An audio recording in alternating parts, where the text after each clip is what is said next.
Welcome everybody to our virtual Day in the Woods program on native trees and shrubs for wildlife. And we'll let Ryan introduce himself and we'll move on from there. Wonderful. Thank you, Dave. I appreciate it. Good morning, everyone out there. Appreciate it. It looks like we've got over 120 folks signed on. This is exciting. This is something new that I haven't had an opportunity to partake in.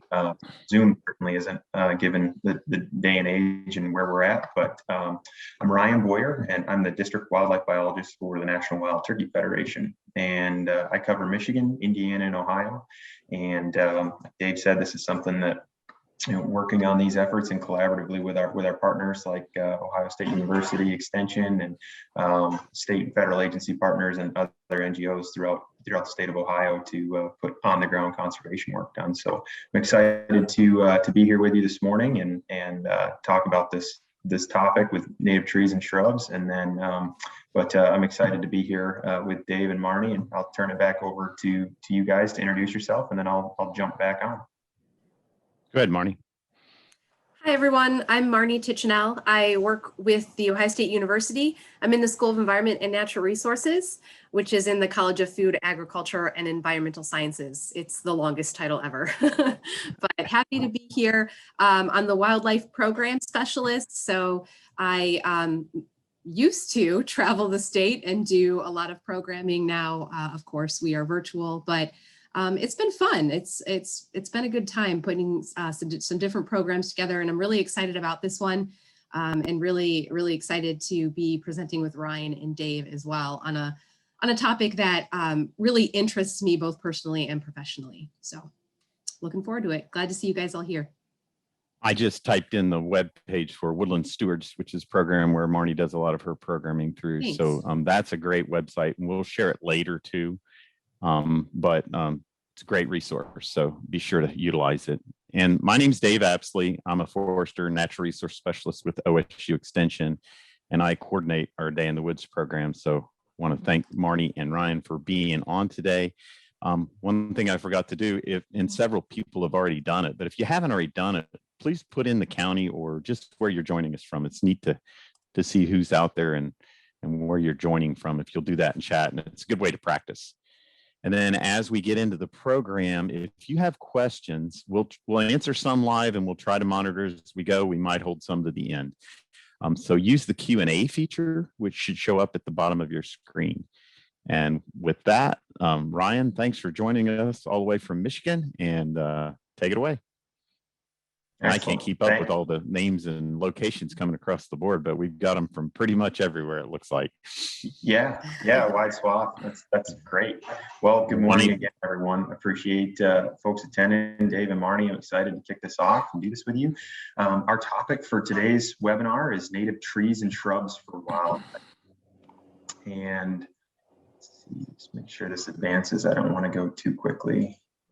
Good. All right. When you're talking about native trees and shrubs and benefits for wildlife, it's hard not to think about the production value and what they mean for wildlife species, and specifically mast.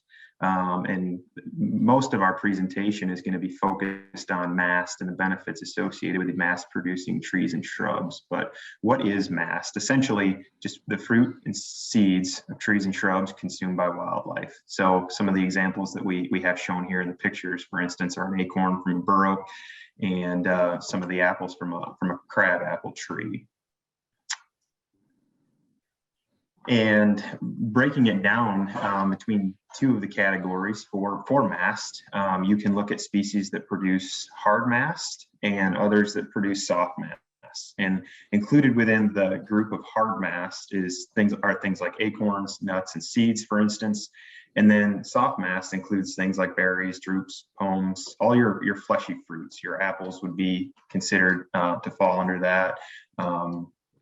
Other things like your pears, persimmons, etc. And some of the biggest differences between them is not only when these foods become available, and the difference between soft mast producing and being available to wildlife earlier in the season, but also the shelf life and the nutritional value of hard and soft mast too. So hard mast is typically available in the fall and into the winter months. And sometimes for some species of hard mast, they can last throughout the winter months and be available for wildlife on into spring. A tendency to have really high fat contents and carbohydrates, for instance, like acorns as an example, which makes them a highly beneficial food for an abundance of wildlife species.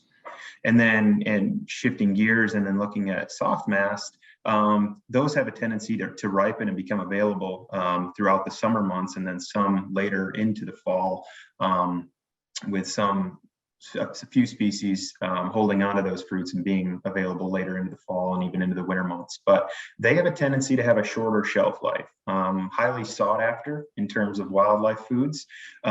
So that limits their availability out on the landscape. And also, they have a tendency to ripen and go bad more quickly than that of hard mast. But these fruits are generally, going to be higher in sugars, and have carbohydrates as well. So again, these are producing foods that are going to be beneficial for wildlife for a number of reasons that we're going to get into. And so transition. Let's see. Oh, we've got an opportunity for our participants to provide some input. Well, just a way to get some folks to participate with the poll today. And Danny has shared a link for everybody. And we've got 2 questions for you. So we'll see how folks were listening to Ryan, what the difference between hard and soft mast is. And can folks share an example of hard mast, one species of tree and one species of shrub that's hard mast? So if you can click on that link, that minty link that Danny shared, and we'll see if we can make this work. Hopefully it will. Hey, there's one already. All so right. it seems to be working. We'll give it a second. We'd love to just see folks big and what they're thinking. So there's at least a few people have answered hazelnut so far. Love hazelnut. Me too. We'll just let it build a little bit, and we'll try to talk about as many of these as we can as it builds, or as we get to them later. But we'll see what pops. I'll just give it a few minutes here. Chestnut. Yeah. So how they doing, guys? Are all those hard masts so far? Not all of them. I see a couple that might not qualify as hard mast, but most are. So Yeah, for sure. Lots of oak mentioning. Yes, that oak's sticking out. yeah, oak's getting bigger. Good. They're still participating. So we'll let it go just a little bit longer. So while we're letting it build, Marnie and Ryan, which ones probably wouldn't qualify as hard mast on that list? So definitely the raspberry, and I thought I saw a chokeberry. Those Yeah, it moved on. It keeps berries. moving. Oh, yeah, doesn't there it? it is. Okay. Yeah, Yeah. down at the bottom. So those are going to be soft mast. Good examples of soft mast. I'm looking to see any other ones. Yeah, let's check. We've got Yeah, that hickory popping up, hazelnut, beech, excellent. I think all those other ones are hard mast. I do some too. Yeah. Some we may not talk about, like sweet gum. They have more just little seeds that like songbirds, like finches will use. But Yep. Everything else it would be hard mast. So great, good job. Yeah, good job, everybody. And then we'll try. I like to that feature. Yeah, that is super cool. I've never used that. Try to advance to the next one if I can remember how to do it. So now we've got another poll question. You should be able to advance and answer something that's soft mast, a tree and a shrub. And we'll see what folks have to do. And we'll see if we can get a little interaction going that way. Same poll. Hopefully you can participate in this Soft part. mast. Yeah, there it comes. Yeah, great. So Dave, I will say some folks are saying they're not able to access the link for some reason. Okay, you can try to repost it again and see if it'll work. If not, I think we've got enough participating to get a feel for it. Okay. And we've got some good variety popping in there. Some of my favorites, actually. Yeah. Folks, I know sometimes if you are using the browser format of Zoom, sometimes links don't show up in the chat box. So not that it's going to help you now, but for future webinars, you might try downloading the app onto your computer, actually downloading the software. Or you could go to your phone and access it that way. Mm-hmm. But you'd have to type in that whole link. So it's a little complicated, but looks like Persimmons leading the pack here. Blackberry just overtook it. We could call this like a race. Favorites. That's a great one. There's a lot of my favorites on there. Yeah. Yes. We've got about 30 who have I don't see any that aren't yet. No, they all to my me head. And they're moving, so I can't keep. Oh, Washington Hawthorne, nice. Love Hawthorne. Yeah. Awesome. So folks are getting the concept. Yeah, and they're putting in multiples too. So yeah, we're up to 38 participants. Ice bush. Somebody put poison ivy. Yay. Awesome. Excellent. I think we'll keep it rolling from here on, but I just wanted to kind of share that with folks. And with Zoom, I always like to make it interactive because nothing worse than to look at a screen and talk to it and not know if anybody's out there listening. So this in my mind at least helps with that. And we've got 40 people that have participated, so that's awesome.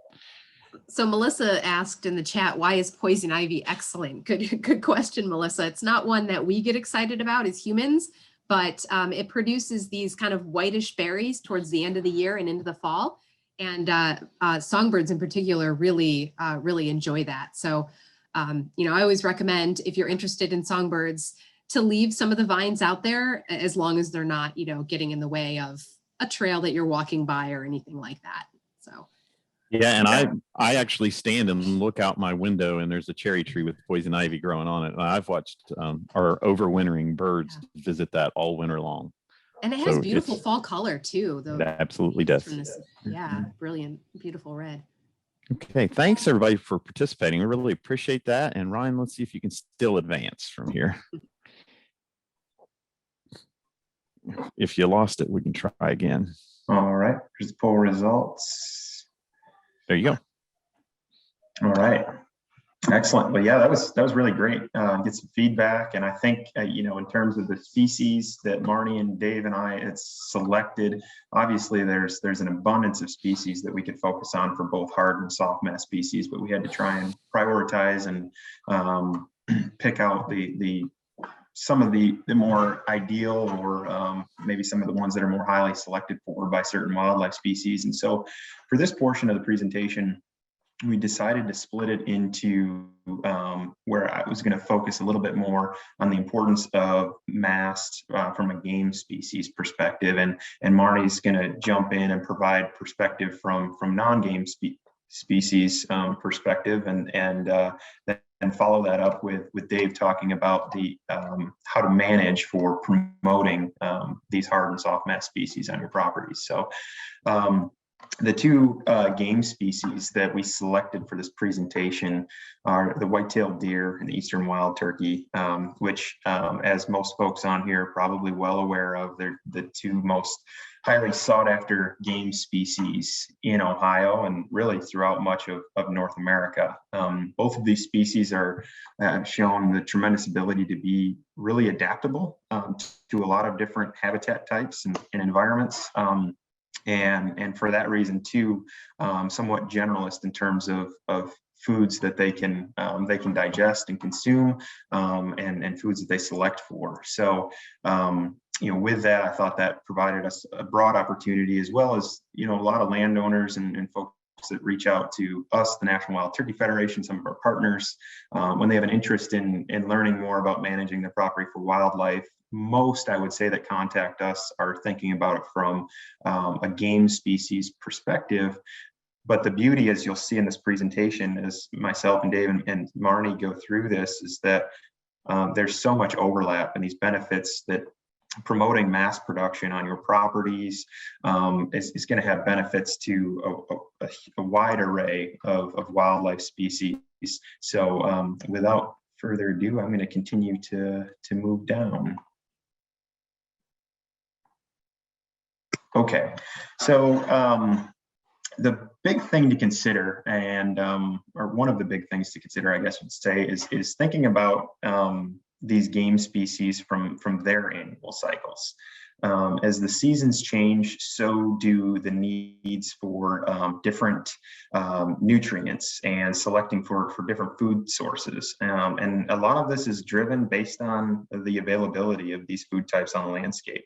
As we talked about initially, when soft mass production becomes available, versus that change or that shift in ripening and hard mast availability later into the season. And then when you've got species like whitetails and eastern wild turkeys, they're able to take advantage of other food sources too. So think about, if you're thinking about things in terms of management from your property, try and think about it from that perspective in terms of what am I providing, and how might they use it during different times of the year based on their annual needs. The quality of forage is certainly something to consider. And that's why in this presentation, we're emphasizing the importance of native trees and shrubs. Native trees and shrubs provide much higher nutritional values than that of species that have been introduced or non-native or invasive species. And help maintain that diversity of species out there that allow for improving the overall health and abundance of these wildlife species. And lastly, the annual cycles for these species are impacted based on their metabolic needs too. White-tailed deer, for instance, they're trying to build fat reserves and energy as they're moving into and preparing for the breeding season throughout the fall. And then the males specifically will shift and adjust their diet with their focus primarily being on breeding. And then following the breeding season, they're trying to work to restore the lost energy and that lost fat, and therefore their diets shift. So we can get into a few more details on that as we move forward. Click. So yeah, as an example, you can see here that, talking about the 4 different seasons, for instance, and the same holds true for white-tailed deer as it does for, in Ohio, for instance, for us, the eastern wild turkey. Things shift, their diets shift, and where areas that they look to occupy shift throughout the seasons. The spring and summer months, for instance, a lot of their diets, they work to consume more of a protein-based, more insects. That's where some of your flowering native shrubs, for instance, and things that attract insects are really good for assisting with productivity and breeding season survival of not only the hens, but the young poults if they have a successful nest. And as they shift throughout the summer and then into the fall months, their diets shift. So they're looking to consume things higher in protein and carbohydrates that help them build those fat reserves going into the winter to help with harsh winter conditions. And now in places like Northeast Ohio that are, succumb to much higher levels of winter precipitation, and winter weather can be a little bit more adverse there than other parts of the state where we have good numbers of wild turkeys. Thinking about food availability in the wintertime and soft mass that still has fruit on trees or shrubs and availability above the snowpack, and or access to waste grain that's easy for them to get to. So these diets for these species shift based on need, based on availability, and the timing of the year based on what they need to meet their physiological needs. So keep those in mind. I encourage folks to think about that in perspective. Oh, I went too quickly. So specifically the diet, I'm not going to belabor this because just touched on that, but just to give some folks perspective, and the picture here that I use as a reference is an example from a necropsy, or the items that were pulled out of a crop of an eastern wild turkey. And the small little circles above the acorns are pill bugs, and there's some other worms and small insects too. There's some forage, looks like some grasses and perhaps some clover in there, but a large portion of the diet from that bird that was sampled, as you can see, consists of hard mast. So for turkeys, about 90% of it, their diet is plant matter, and the other 10% animal matter. And like I mentioned earlier, that shift for being more heavily focused on animal matter or finding insects and bugs takes place as they get out of the winter months, and especially females looking to secure that protein to help with egg development. And then those poults, after they're hatched, they grow really quickly within those first couple weeks. So finding protein-rich foods like insects really help with their growth and development and can increase survival. So hens look to consume about 2 pounds of food a week on average, whereas adult gobblers, much larger in size, require a lot more energy and more food, can, almost double and triple that amount too. So, but they're four main food categories, and an important staple for wild turkeys is hard and soft mast, then other sources of vegetation, seeds, and insects as well. And then shifting over to the white-tailed deer, a large portion of a deer's diet consists of browse for tree and leaf parts. And a lot of the species that we're going to touch on have these native species of trees and shrubs that produce mast, also have really high nutritional value in terms of browse for white-tailed deer. And in addition to browse, forbs, which are your wildflowers, any of your broadleaf plants. This also includes agriculture, of course, which is an important part and a makeup of our landscape in the state of Ohio. And it's an important part of the configuration and composition of habitat for white-tailed deer as well. And importantly, hardened soft mast. And then a small portion of their diets is made up of things like grass and lichens and mushrooms. And I want to point to this graph, which is a compilation of, I believe, over 50 studies assessing food habits of white-tailed deer in North America. And you can see that dip as you move left to right. It's like a grayish blue color, towards the center. Yep, right there. You can see that the vertical distance, that gap getting larger. That's mast that deer are consuming. So you can see that increase as that food becomes available on the landscape. Those deer are searching for that to help build those fat contents and put them in better condition, in their instance, moving into the breeding season. So I thought this graph did a really nice job sort of depicting that shift and that change, not only based on the availability of these foods, but based on their needs. And these species have evolved to be able to adapt to a lot of different habitat types, like I said, but they also have shifted and rely on these sort of things too. So when thinking about it from a management standpoint, it's important to assess your property and what types of things that your property provides in terms of hard and soft mass, if you're interested in attracting and or holding these species on your property. So 85% of their diet consists of browse as well as hard and soft mast, and those wildflowers or broadleaves that are included within forbs. And as I mentioned, the percent of mast in the diet increases dramatically in the fall and winter months. Let me see. And so another point before we jump into individuals, species of hard and soft mast. Hey, Ryan, let me interrupt you real quickly. There's a question about what's a forb. I'll just have you and Marne just describe what forbs are, please.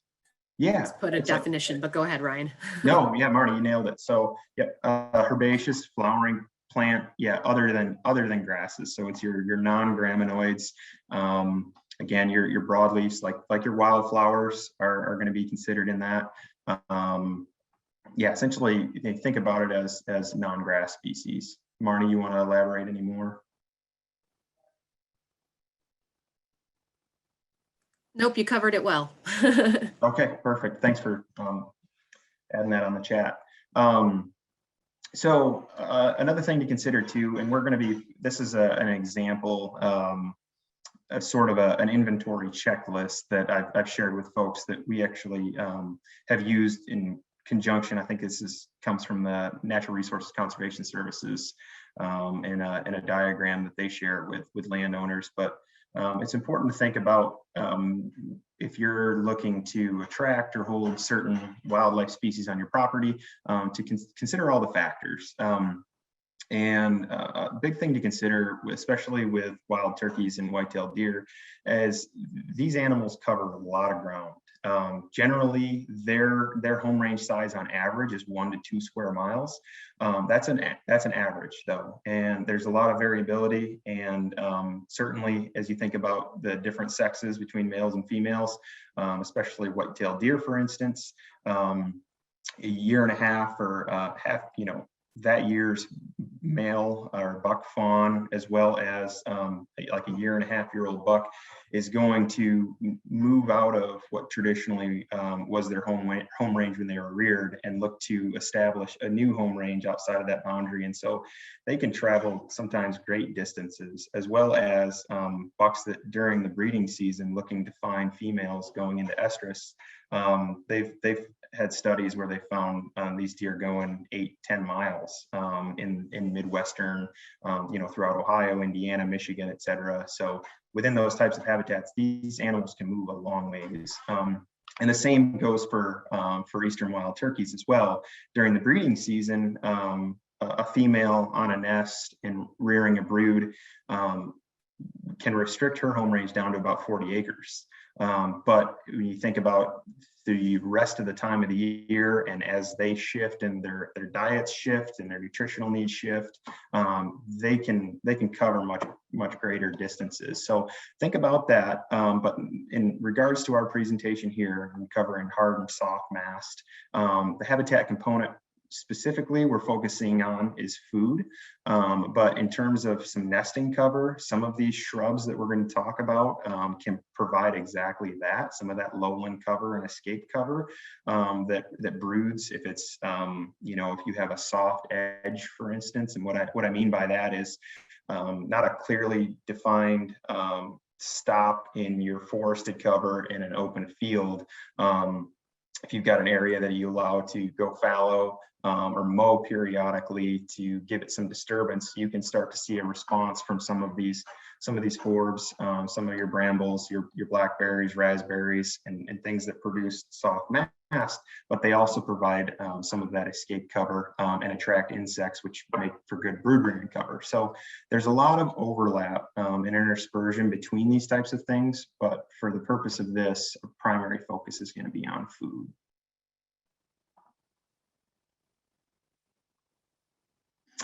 All right, so the first one that we talked about, I believe, Dave and Marne, is this still the biggest one? I mean, oak specifically in terms of our hard mast questionnaire that we'd sent out to the group? Yeah. Excellent. So the white oak specifically. Now, when I say white oak, I'm talking broadly, including not only white oak, but other species like chestnut oak, swamp white oak, bur oak, chinkapin.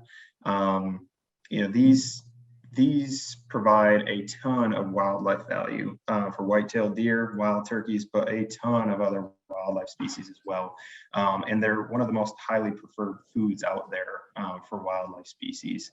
And so white oak acorns, in comparison, if you wanted to split oaks apart into the white oak group versus the red oak group, which is what I've done here, when white oaks produce acorns, their acorns are often lower in tannins and have a much better taste for most wildlife. They're more palatable.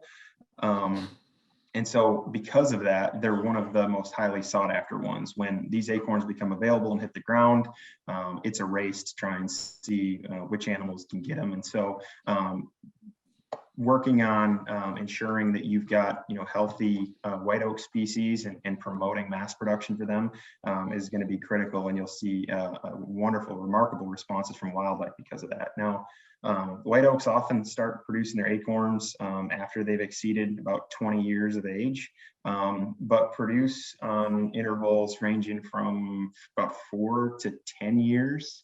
Marne, Dave, correct me, or feel free. I'd love to have you guys jump in and add some more details on.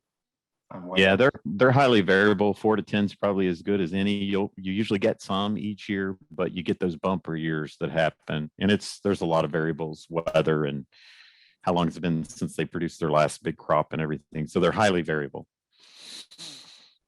Why diversity is important. We're going to talk a lot about oaks and how great they are, but in the back of your mind, you always want to remember diversity and to promote and plant, if you're doing that, a variety of different species, even though oaks are fantastic.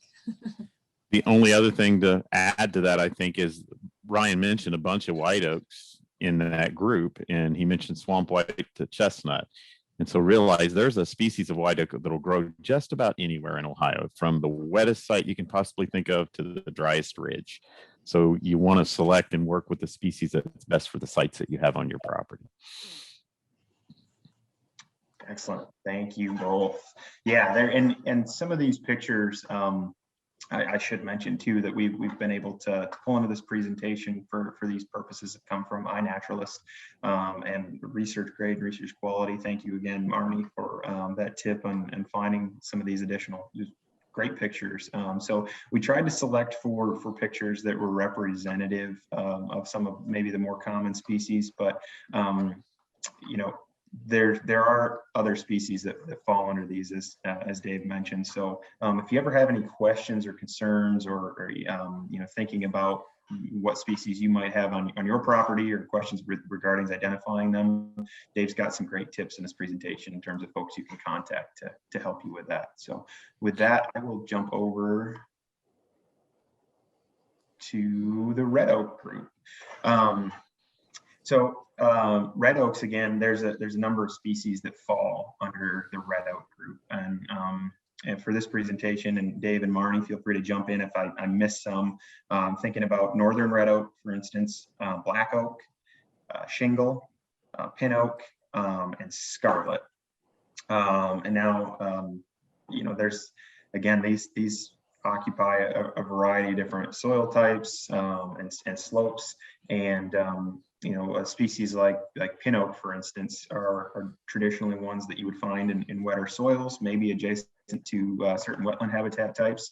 So if you're in an area where you know, you might have an opportunity to promote mass production of pin oaks, which produce smaller acorns, which makes them more easily digestible for a even broader span of wildlife species, including waterfowl species like the American wood duck. So, you know, and talking about diversity, like Marne had mentioned, and that's why we're going through some of these species, is ideally is to try and have a variety or a mixture of red oak species, white oak species, and then these other mass producing species that we're going to reference here shortly. Is that, you know, red oaks produce acorns roughly every 2 to 5 years, and it's similar, start producing acorns at that 20-year mark. But you know, they're not as highly sought after. They have a tendency to be more readily available because they produce acorns more frequently in intervals. But because of the palatability, they're not the ones that are sought after first by most wildlife species. And you know, a neat thing about, you know, from the white-tailed deer's perspective, and wild turkeys, that they've got, deer specifically, they have highly active salivary glands and contain specific enzymes in them, which allows them to deactivate those tannins and ingest large quantities of these acorns, and quantities of acorns that would likely kill a cow. So they've adapted their digestive tract to be able to take advantage of these sources of protein and carbs to build those fat reserves. So, you know, kind of a neat feature in each fact about white-tailed deer. So, Marne, Dave, did you guys have any other points? Sure. One thing that folks may not realize is, and one major difference between the red oak and the white oak group, is that the red oak acorn takes 2 years to develop. So you actually have pollination in the spring. Say, for instance, the spring of this year, the acorn starts to develop. It'll actually overwinter on the tree and won't fully develop until the following fall. And then when it hits the ground, it won't germinate till the following spring because it has to go through a cold, moist period. We call it stratification. So it's a 2-year process for a red oak to produce an acorn. And that's why they invest so much energy in those tannins. And they store very well, but they don't taste as good. So they're available typically much later in the winter months.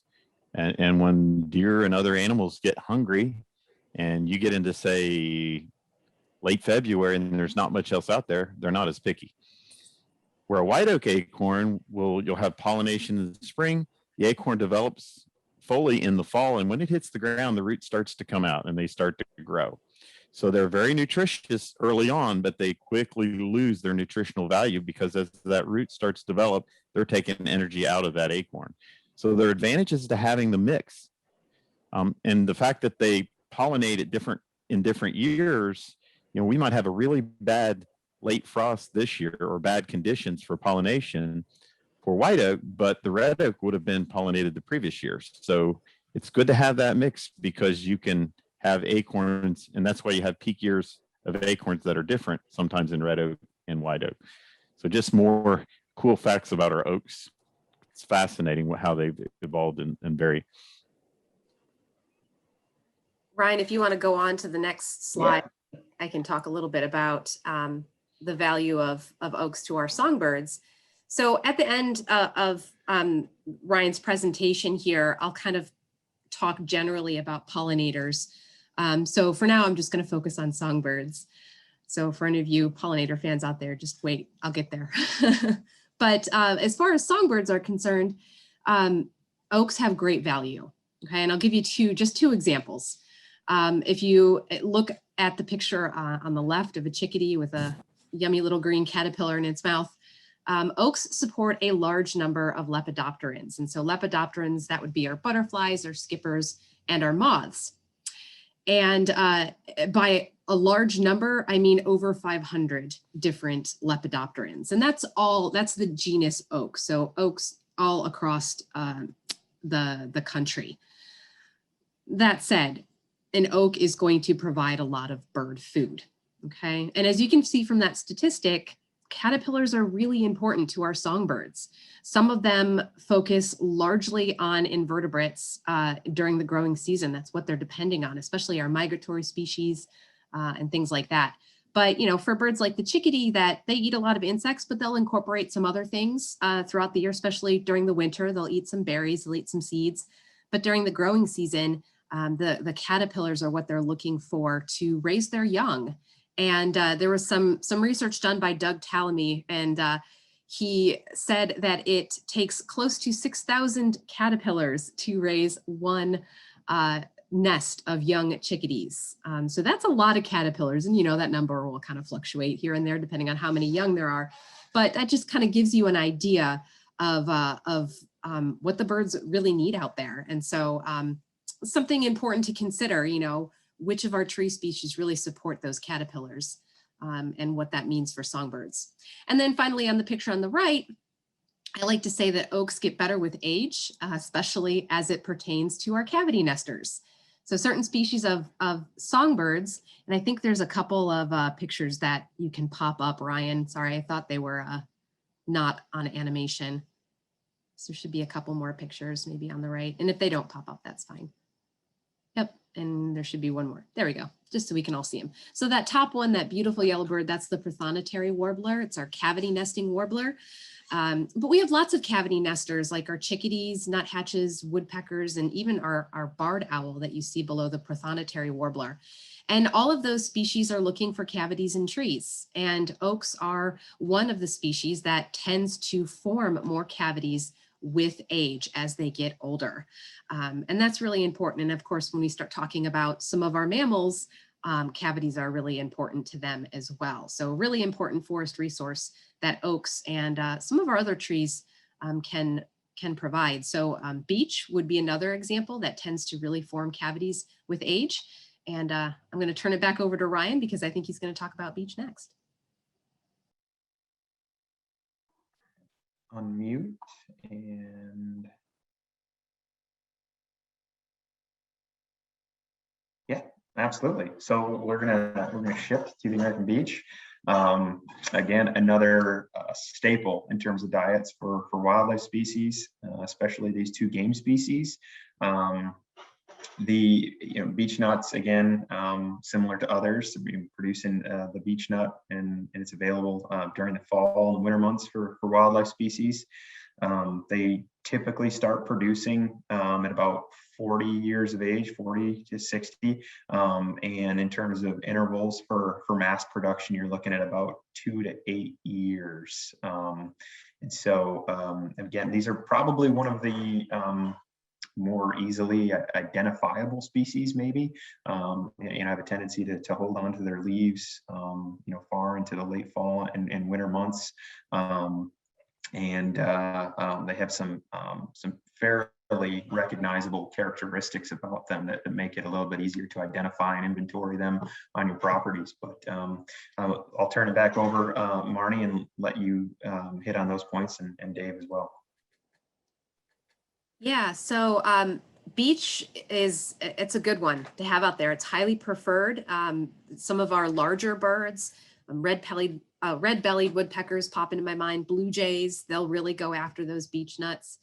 But smaller critters like them too, like our squirrels and chipmunks, mice, and even some of the smaller birds like the chickadee that we just talked about, but also nuthatches and tufted titmice. Dave? Sure. Beech is one of those trees that's a great one to have. They can actually develop in the understory. And they're, I think, more consistent than our oaks as far as producing their fruits. And inside that little burr that Ryan's got showing here is a little triangular nutlet. So there's multiple of those triangular nutlets you're going to see when they open up and drop those out. So good one to have. Beech probably doesn't like the super dry sites. It's going to do better more on a moist kind of hillside, and that's where they'll do the best.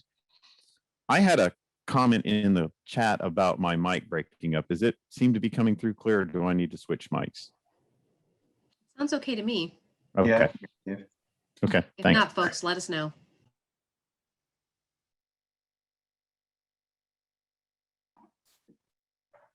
All right. I will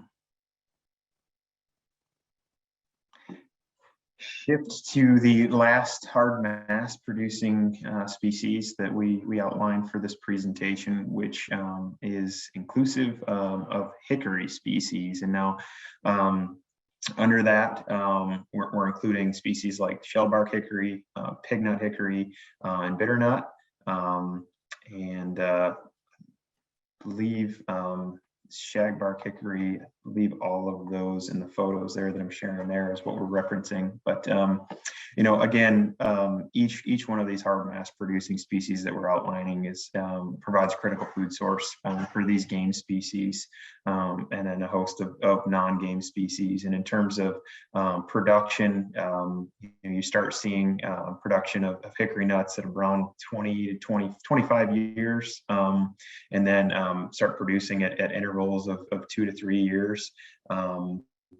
At the optimal age for productivity for hickories tends to fall within 50 to 200 years. So again, another a preferred hard mass producing species for your most common game species. But Dave, Marne, anything you'd like to add?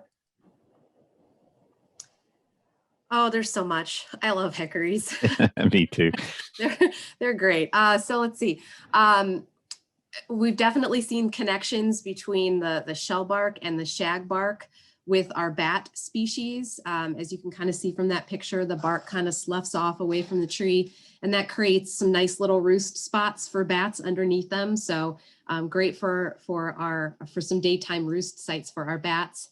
And then, as Ryan said, the nut that is produced is great. It has a lot of crude fat, which makes it a really good resource for, obviously the deer and turkey, but also for some of our smaller mammals like our squirrels. And in particular with our squirrels, we see them in some cases, 25% of their diet is made from hickory nuts, and they have a good amount of energy with less weight. So, if you're a squirrel that spends its life jumping from treetop to treetop, you would appreciate a food source that doesn't carry a lot of weight, but you still get that good good pack of energy. So I'll turn it over to Dave. That's all I'll say. Sure. The only thing I can think of is, and it's a question for you wildlifers, because I love hickory nuts, but they're kind of a pain. They're pretty hard to crack and open. So what species of wildlife can use them? It's a smaller suite of species that can actually utilize them than say oak, which have more of a soft shell to them. So I know you mentioned the rodents, but what else can actually utilize hickory nuts?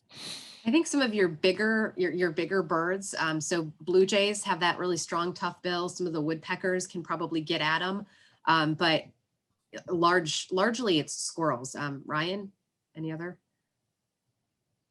Yeah, your small mammals, you know, even thinking about some of your predatory mammals too can take advantage of them and crack and access those hickory nuts, and can digest them more easily. But some of your really small mammals and certain bird species can't access the mass produced. Can turkeys eat them whole, and will they digest in the crop, and can they get energy out of them? Or yeah, it's a longer process, and they're not. I think it would be. But, yep, they can. The only other thing. As a part of their diet. It's actually quite a remarkable function in terms of the physiology of the process of the crop and what can be digested and passed through a bird's digestive tract. That's crazy. Sorry to step on your toes there. It's hard to get the delay going here. So the only other thing I can add, like oaks, hickories have sites that they prefer. Ryan mentioned shellbark and shagbark. They're two different species that look a lot alike, but shellbark likes floodplains and will get to be a massive tree. Shagbark typically does better on bit drier sites. And then we've got bitternut hickory, which is a moist site hickory, probably not as highly preferred as the other hickories. So if you're not familiar with the other hickories, the shaggy bark ones are easy to ID, but there are some out there hiding, like mockernut and pignut, that the bark's a little tougher to identify. So you want to make sure you can identify those when you're out there, and we'll get into that a little bit more later. Ryan, are you going right to soft mass next? Yeah, I was gonna shift over to soft mass unless there was something. I had else one question that I think would be appropriate to answer now. Then and it's from anonymous attendee. It says, when starting hard mass planting, what are the fastest mass producing trees and shrubs? So I want to talk about a shrub that was mentioned that's probably the fastest, and that's hazelnut. It's one that I think is really worth considering as an edge planting that can create some great habitat and produce some really neat hard mass that would be probably the fastest way to get you to hard mass production. Ryan, all through the talk, has mentioned ages, and keep in mind that those are averages, and it varies depending on how that tree's grown. If it's in total shade, you could have an oak that's 100 years old that never produced an acorn in its life. But if it's in the open, it's gonna do it quicker. So of the oaks in their mass production, bur oak's one of the quicker ones, and chinkapin oak is fairly quick, but the other ones take a while. So just wanted to answer that question before we moved on to soft mass. Hey, Dave, you said hazelnut produces quickly. So how quickly? If it was, you say, in full sun? I would say it's in probably 5 years or so. I don't know the actual quickest it could do it. And realize there are lots of hazelnuts. There are native ones and some non-native ones that have been used for a food production, but I don't know the actual numbers on that, but I'm guessing within 5 years or so, you could get nuts off of hazelnut. Yeah, that's a great one, Dave and Marne, and one, yeah, we probably should have added, but I'm glad we had an opportunity to touch on it, because like you said, and the benefits that it offers from a cover standpoint and improving the edge makes it a valuable wildlife species. So great addition, great question. I'll just pop in real quick. I know I'm kind of jumping the gun here, but there was a question, I think, from Teresa in the Q&A, and she said she wants to look, or she's looking for some low growing trees. And I think hazelnut, Teresa, would be a good option while we're talking about it. We can discuss your question at length later, but I just thought I'd pop that in there because I didn't get much higher than 15 feet. Right. And there'll be lots of soft mast options for that power line, but probably few hard mass. So hazelnut that's may why be I thought one I'd of the mention few. it. Yep. Yeah, no, great point. All right, now jumping over and switching gears here, talk a little bit about soft mast. And again, there's a number of quality native species, and I went through and assessed some previous studies for wild turkeys diets, and hit some of the most highly preferred and ones that are selected and showed up within their crops and necropsies studies to see what what they were seeking. So and one of those preferred soft mast species are grapes. These are an awesome fleshy fruit producing soft mast species, and they can start producing soft mast within about 3 to 4 years. So again, this could be another good option if you've got the right conditions for that. Also, it's not the mast specifically, but you're thinking about it from meeting the dietary needs of whitetails. Browse being important too. So the leaves and the branches from the vines from these grape species make excellent browse, and are highly nutritious and preferred for whitetail deer. But these grapes, our native grape species, are really popular among your game birds and songbirds alike. So it's really neat to see the diversity of species that are attracted to these when the fruits ripen throughout the summer and into the fall months. So with that, I'll switch it over, and Marne and Dave, if you've got anything to add. Yeah, you already made the point about the berries being good for songbirds, and yeah, I completely agree with that. And then I guess the only other thing I'll add is, if you're familiar with grape and the vines that start to form, especially as they get larger, maybe you've noticed how that bark peels off. That's actually really good substrate for songbirds to use in their nesting, and also for small mammals. So squirrels, in particular, flying squirrels, if you're lucky enough to have flying squirrels in your woodlot and you have grape, odds are they're going to be using some of that bark to build their winter nest or even their natal nests. And I know grape don't always have the best of reputation. It can be somewhat damaging to trees. So I'll let Dave talk about that. Yeah, I've actually got some slides later when I'm talking about crop tree management and giving trees space to grow. So we'll reserve that for a little bit later to talk about grapes. One of those things that's got some benefits and it's got some detriments too. So too much of a good thing can be a bad thing, but you definitely want to keep some grape around. Excellent. All right. And the next species that under your crab apples, some of your apple species, Malus genus, these can be an awesome soft mass producing species that produce fruit fairly regularly, and in the right soil conditions, within that 4 to 5 year window, you can start to see really good production and more ideal conditions for these species. There are some concerns about certain species of crab apples and their abilities or tendencies to outcompete other species of crab apples, and then other native species. Siberian crab apple is one that kind of comes to mind, but I want to defer to Dave and Marne a little bit in terms of maybe some of the crab apple species that you would recommend. That's out of my league. We'll have to leave that to Marne. I'll do my best. Species. I know there's the wild crab apple is the Malus coronaria, and I can type that in the chat here in a minute.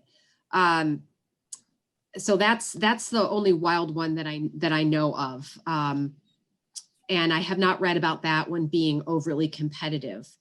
But as Ryan said, there's many cultivars and there's some non-natives, and they're very popular for the landscape. And I have seen also evidence of crab apples showing up in a woodlot nearby a landscape area where they've been planted. So it is something to be aware of. But I guess I would say if you are wanting to incorporate some crab apples along an edge or into a woodland, I would try to find that wild crab apple, which is the Malus coronaria. corn area. Yeah, and I just pulled out the About Bible. Cultivars. There you go. I pulled out the Bible, and the genus has changed. A very close relative are the pears as well, but Oh, realize yeah. one of our biggest non-native relatives of the apples that's a problem are the Bradford type pears. So be careful with the non-native crabs, but they can be a great food source. I don't see them being a huge problem in a mature forest, but in an area that's been recently disturbed, they can become a major obstacle to getting native stuff in there. So Yeah. kind of leave it at that. But there's lots of crabs and hawthorns out there, and I've never learned to separate them all. We just speak about them by genus as foresters typically. Yeah, those are great points, Dave, Marne. I appreciate you providing more insight on that. One of the species that we've found even do well in some of your colder climates throughout the state, and we've seen some success from the state agency in Michigan as well, is Malus sargentii. It's the sergeant's crab apples. And they produce a smaller fruit, so it's a little bit more easily digestible for species like rough grouse, for instance. But wild turkeys will take advantage of it, and these they don't seem to be overly competitive. They produce fruit fairly quickly, and they hold on to those fruit well into the winter months too. So that would be a species that I would consider. But as Marne mentioned, and Dave, certainly there's a ton of cultivars, and because they've been used for ornamental purposes and for landscaping, as have a number of other very not so good species. It's important to make sure you're carefully considering what species they are, and you're doing your due diligence to check with a forester or wildlife biologist if you have questions, and do some research on that. But they can, if you find the right subspecies, they can be a great addition and a great soft mass producer.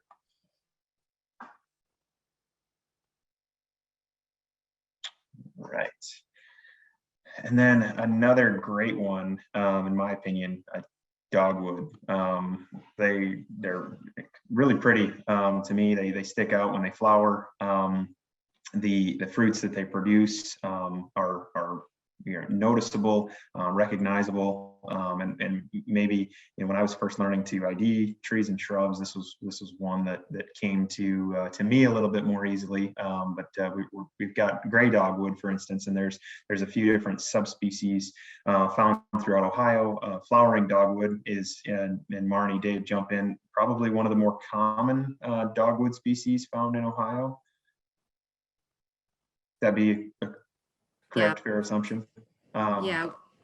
But these, and during good years and good production with ideal conditions, they can produce a ton of fruit, and they're accessible too. So a lot of these soft mass producing species that we're talking about are producing fruit for wildlife, and are available in that lower range, like that one of the questions that was asked. And from an accessibility standpoint, from white-tailed deer, anything really under 6 feet and under, acorns and some of those hard mass obviously are growing and developing much higher and then dropping to the forest floor and making them accessible. But in these instances, these smaller trees and shrubs producing soft mast, in many cases that mast is available and attainable for species that maybe can't access mast higher at higher heights. So I'll switch it over, and Marne and Dave, let you elaborate on dogwoods.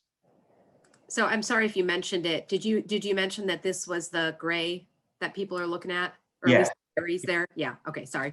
No, that's great. Yeah. Yeah. I mean, I don't have a whole lot to add, but I like how Ryan said it's very accessible, and it definitely is. I'll add that the white berries of the gray and the red osier dogwoods are very preferred by songbirds, just because they're slightly smaller, and they can provide some really good cover as well. So the gray and the red osier are what I call more of our shrub dogwoods, and they're less of a tree form like the flowering dogwood. So they can provide some good nesting cover, especially if you allow them to kind of grow in clumps. And Dave, jump in here, but They will do well in some more wet sites, but they can also do well in more open sites. And they get a good amount of sun. That's when you really start seeing them produce those berries. Yeah, a couple of things to add. Marnie did mention flowering dog, which is probably the most common one you're used to seeing. It can become a small tree with a fairly large trunk, and it has a reddish or bright red berry that's kind of football shaped and probably not as nutritious. But then there's the whole group of shrubby dogwoods, which typically have either white berries or dark colored berries. One of my favorites is Silky Dogwood. I've planted it in a wetland area that I've got. 5 seedlings became a mass, and just a wonderful habitat and a great producer of lots of soft mast. And then there's one of my favorites, probably the prettiest one, is alternate leaf dogwood, which would produce a really dark berry as well. So they go quickly. So keep in mind, there's lots of shrubby dogwoods, and it's good to have a variety of them out there. Yeah, and I'll just pop in again on the landscape side. You know, if you are looking to incorporate some good bird plants into your backyard, some of the shrub dogwoods have really nice landscape appeal. So the red osier has these beautiful red twigs. The silky that Dave mentioned, they have these beautiful blueberries. So there's some appeal on that side of things as well. Absolutely. Great points. Thank you both. All right. Another one that that I chose to touch on is maybe a more easily recognizable species as well, producer, which is Sumac Species. And I've got photos here of staghorn sumac, I believe, on the left, and smooth sumac on the right. Obviously at different developmental stages, but you know, sumac is one that you can see along some of your forested edges, some of your openings, maybe fields that have gone fallow along the edges. You'll start to see some sumac develop. You know, especially species like the staghorn sumac and those bright red, those vivid red colors in the wintertime. If you're driving along the road on the interstates, you know, you can see that red pop against the snow. You know, in relative sumac mast relative to, you know, other food sources in terms of nutritional value is relatively low. However, you know, based on you know, sometimes the availability and the amount of it and the accessibility of it for wildlife, it helps fill a void and a niche there and sometimes there's not a lot of options out there for other food sources. So with that, I'll shift it back over to Dave and Marnie again. Yeah, I would agree with that, Ryan. It's definitely not a top preference for birds, but at certain times when they really need that supply or that food, it's going to be good. So during the winter for some of our overwintering birds, I've read that the berries are kind of oily, but that does make them kind of high in energy. So, you know, during the winter when smaller songbirds are eating as much as they can in a day just to get through a cold night, that can be a really important food source for them. Yeah, so I'll turn it over to Dave if you have anything. One of my favorite, oh, sorry, stepping on you again with the delay here. One of my favorite sumacs is winged sumac. It's pretty common, probably more common in the south and the east. It's the smaller statured one, and it has the fruit that droop.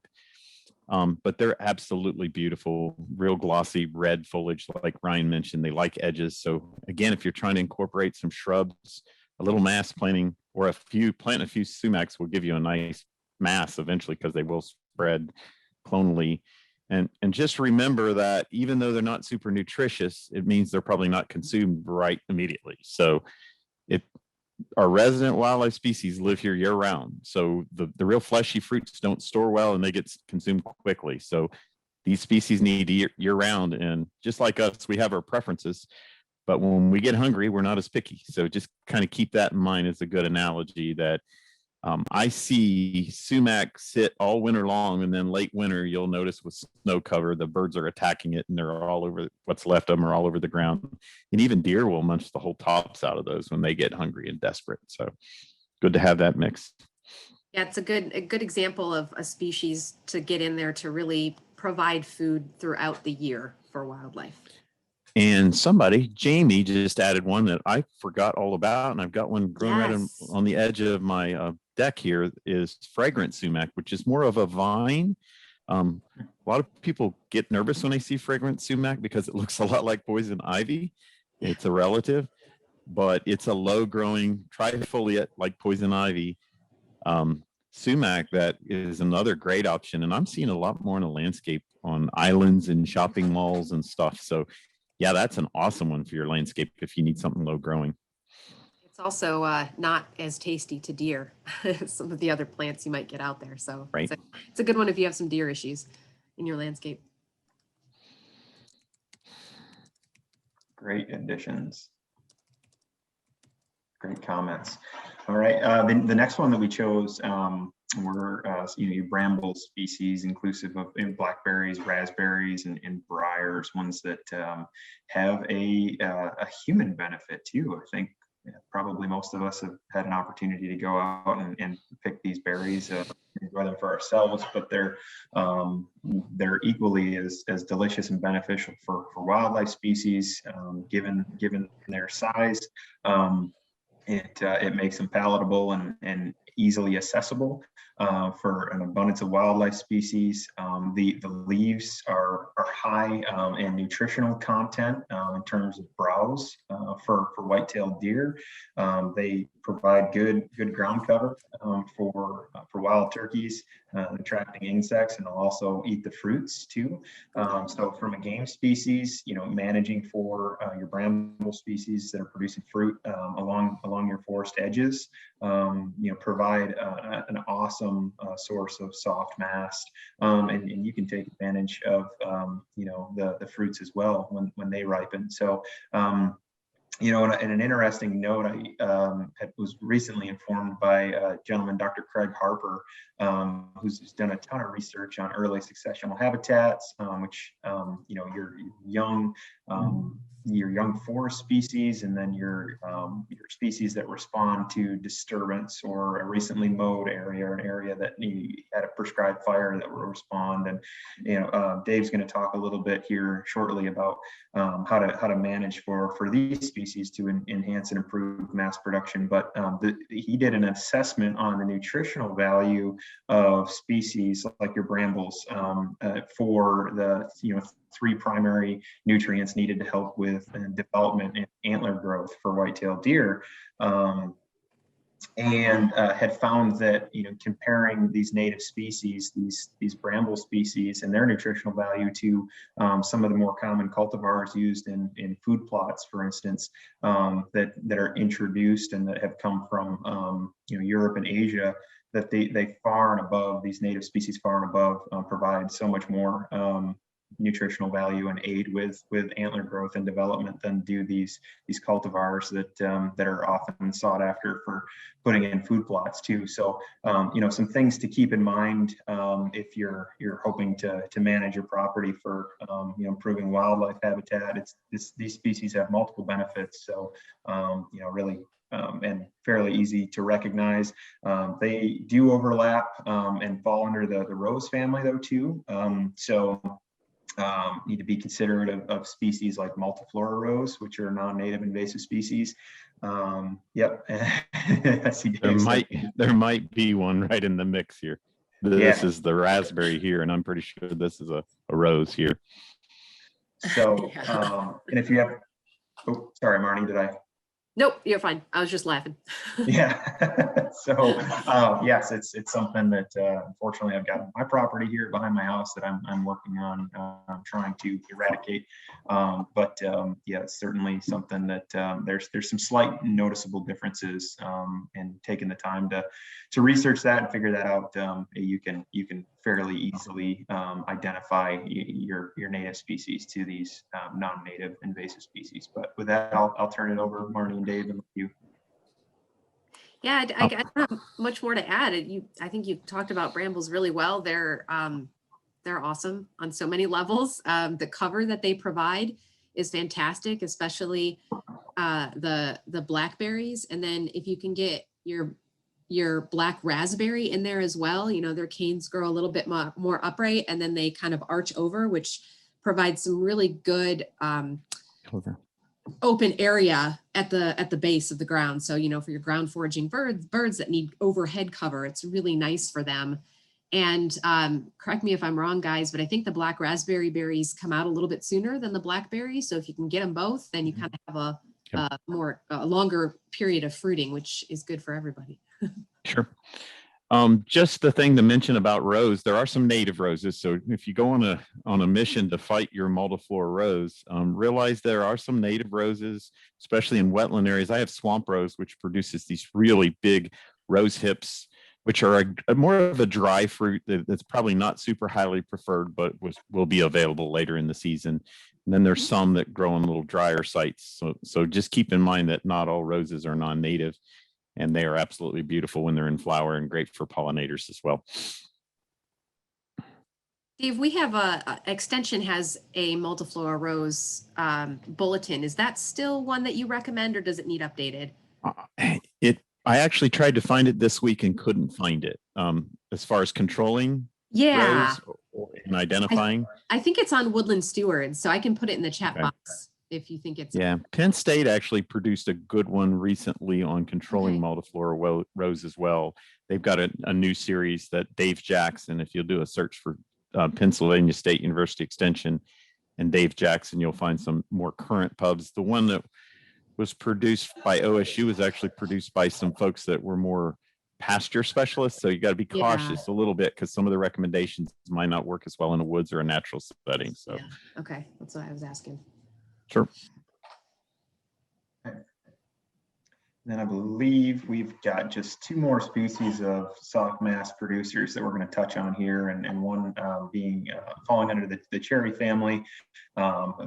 This example here being black cherry, have fairly easily recognizable leaves and leaf arrangements, and then their bark as well. And on certain sites, they do really quite well too. So these are a species that have good seed production.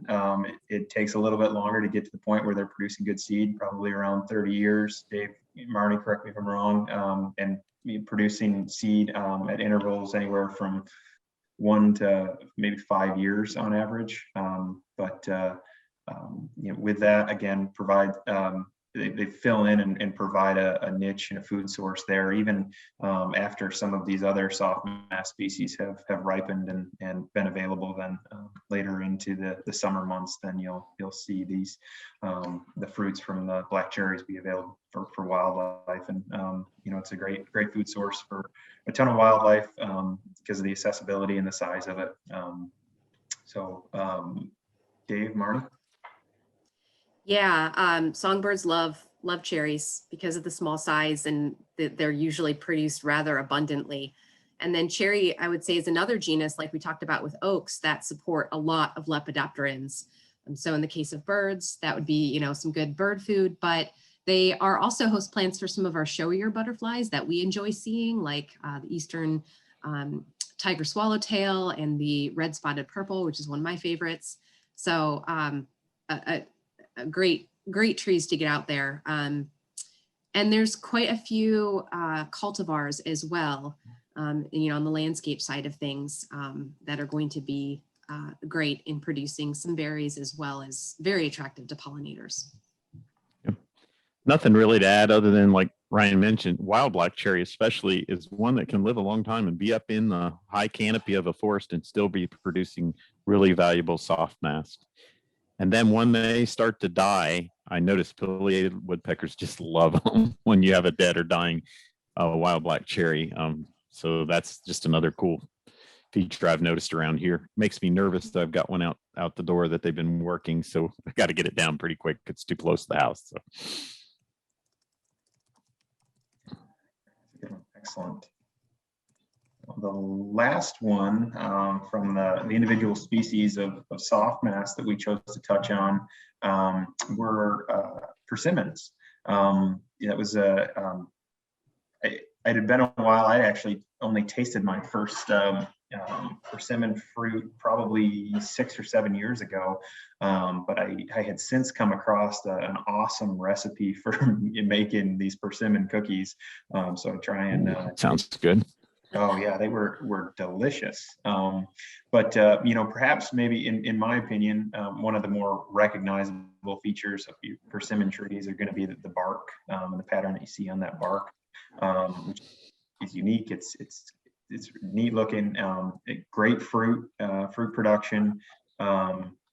You know, these species are ones that you know, provide fruit into the fall months, and they really start after they go through that frost period.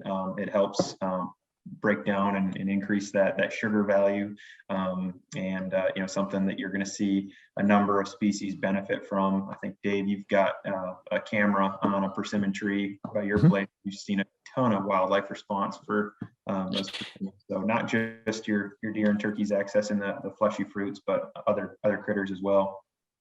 So with that tree, I've got a small persimmon on the edge of the woods, and it's a female. So that's one thing to keep in mind. Persimmons are dioecious, so they have separate male and female trees. So you may have persimmons in your woods that never produce fruit, but keep some of those around because you need to have the male trees around to pollinate. But the one I've got is a pretty consistent producer. It's on an edge. It's got a nice big crown, and I put a game camera there just for jollies.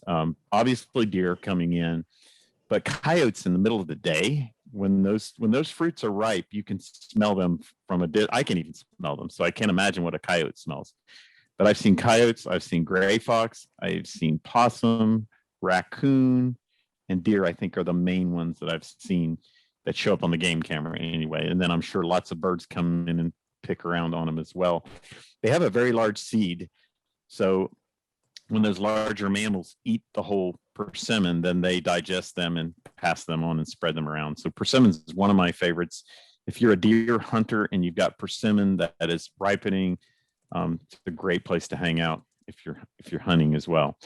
So just one of my favorite species. Yeah, I don't really have much to add on that.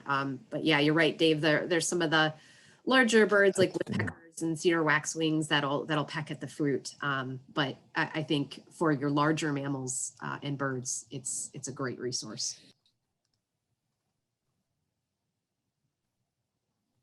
All right, well, I'll shift gears here and let you take it away, Marnie, and talk a little bit about some benefits for pollinator species. Sure.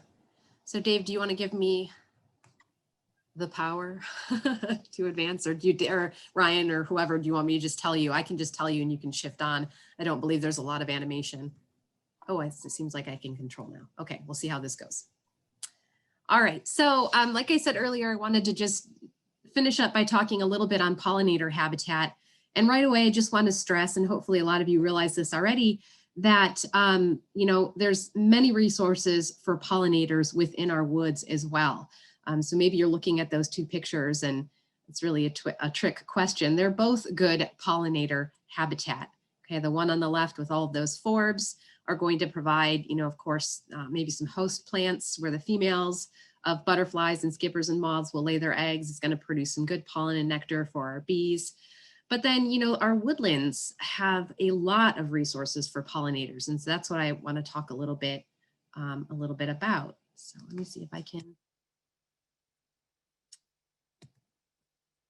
It does not appear to be advancing. So can somebody, Dave just left. Oh, there we go. Okay. So just to give you some examples, and we're going to look at some host plants for butterflies that you might find in your woodlands.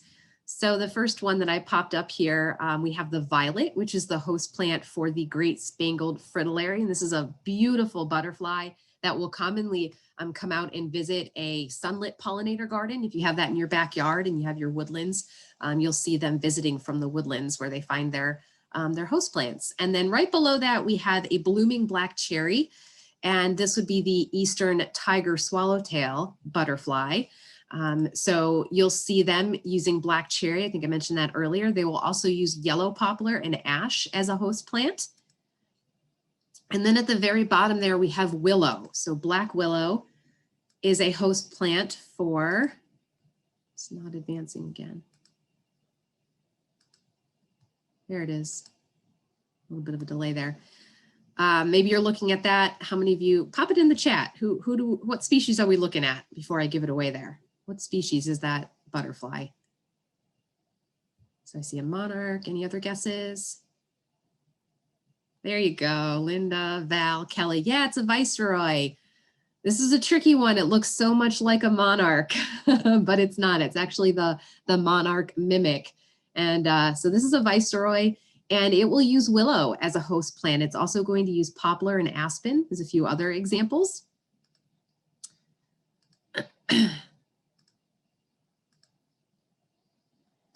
Vance is just taking its little old time here. There we go.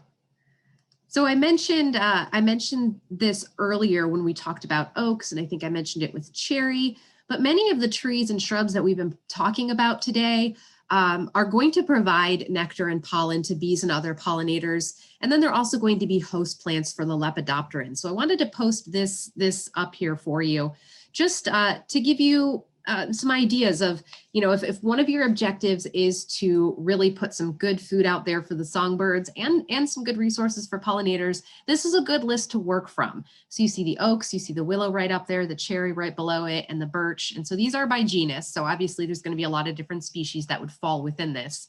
And then I'll point out crabapple down there at the very bottom. We talked about that as well. So good ones out there for your lepidopterans and for bird food. Can I go back?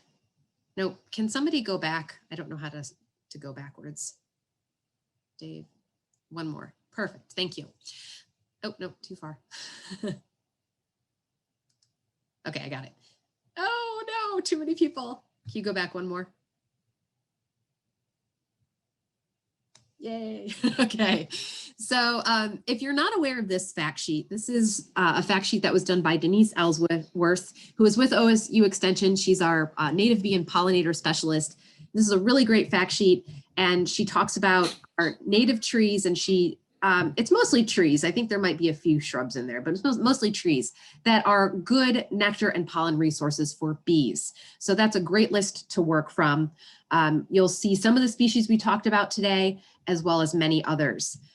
And then the other thing I want to talk about is we do have quite a few native bees in Ohio. We have about 500 different species of native bees. So our honeybee is technically not native, but we love our honeybees. But then we have all these native bees that are really key in pollinating some of our native trees and shrubs.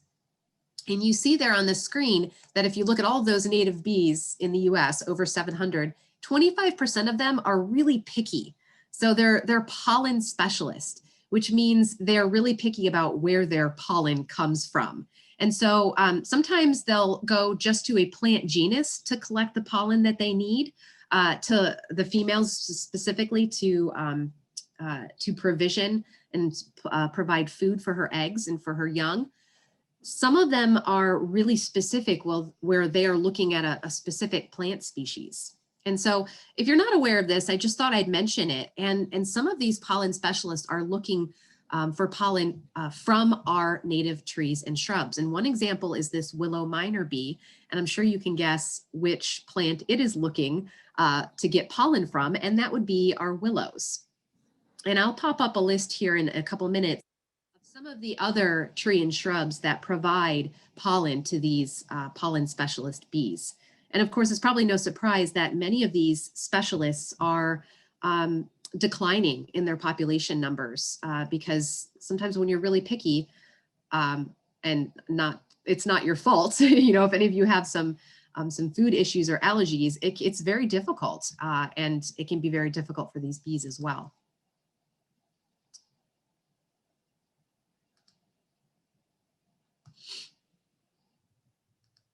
All right, Dave, do you want to, there we go, okay. And then, sticking with these native bees, a good number of them are solitary. So they're not going to form colonies like we're familiar with our honeybees. They're going to be looking for individual nesting sites. And these nesting sites could be in a log on the forest floor. It could be an old gallery made by a beetle in a tree. And then sometimes they will excavate their own cavities in the center of a stem. So a plant stem that is hollow or has a soft center called the pith. And you see some examples of plants there, like our brambles that we talked about, elderberry, sumac. So those are some good plants out there that can provide some homes to our solitary cavity nesting bees. And again, these bees do a lot in pollinating our native trees and shrubs. And here's just a little bonus. Landscapes with higher native plant diversity are more stable. Now, this research is looking specifically at landscapes around homes, like you see in that picture, but it can definitely apply on a larger scale as well. And the reason that they're more stable is because you have these insect predators, like you see in those pictures there, soldier beetles and lady beetles. Some other examples would be praying mantis, spiders, and some other beetle species. But these insect predators help to create stability in the ecosystem because they're feeding on other insects that feed on plants and can sometimes cause outbreaks. Moving on to the next slide here. And so, just to give you an example, that picture on the far left, it kind of looks like a hairy caterpillar and that's on a stem of a maple. So I found this just yesterday. My husband and I were pruning our maple tree and he pulls this out and he's like, "What is this?" And I was like, "Whoa, that's so cool." So that is actually a praying mantis egg case. And you can see the little praying mantis down there below. So this one's already hatched. I don't know how long it had, when it hatched. I'm guessing maybe the previous spring, but praying mantis, they overwinter in these egg cases and then they come out in the spring. And we had seen them on our property. We knew that we had them. So it was kind of neat to see where exactly they came from. And so having these insect predators really benefits, of course, the plant. And the plants will sometimes give them a little extra incentive. And so that picture on the right, what you're looking at is the base of a cherry leaf. And those two little glands there are producing something called they actually are an extra floral nectary. So they're producing a type of nectar. And those are produced specifically for these insect predators to attract them. And so the plant is doing it, I'm going to give you this little bit of nectar if you then stick around and eat some of those insect pests that eat my leaves. So it's a really neat mutualistic relationship going on. And so just kind of a summary slide of some of the different plants that provide these benefits. And this is not an all-inclusive list at all. I just kind of picked and choose here some of the ones that are really good, for nectar and pollen for bees, for host plants for lepidopterans. On the middle there, under the orange, the pollen specialist bees, you see some of those plants that are really good for our pollen specialists. And then the insect predators, those that have those extra floral nectaries. The ones that are bolded, the crabapple, the yellow poplar, and the elderberry, those are the pictures that you see there on the right. So on the top, we have crabapple, and then we have a beautiful bloom from the yellow poplar. And then finally at the bottom, we have the elderberry. But again, not an all-inclusive list, but a good list to pick and choose from, in addition to the ones that we talked about today. So you're noticing there's some species on there that we didn't touch on today. So yeah, and then you'll also notice that some of them really carry through all of those categories. So willow really pops out. And so while that may not be a top choice for deer, for turkey, for even songbirds, it is one that is great for some of our insect pollinators. So I'll leave you with just yet another reminder for diversity and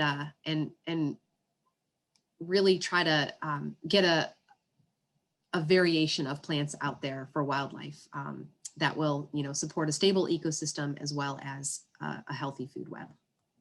And I'm looking at your list there, Marnie, and I do not see one plant on there that doesn't provide some kind of mast as well. Yeah, so they all provide multiple benefits is the awesome thing. Yeah, and I think that's these days what we need to look at as well, look at, if you're really putting a plan out there, really think about how many objectives can I check off when I put this plant, you know? Absolutely. Is it good for turkey? Is it good for pollinators? And the great news is that a lot of times it's really easy to check off multiples. Yeah. Cool. Yeah. So I think that was my last slide. Okay, we're going long, but we're having a lot of good discussion. So I'm going to try to power through this because we've got lots of questions piling up that we haven't been able to get to, and we haven't forgot about you.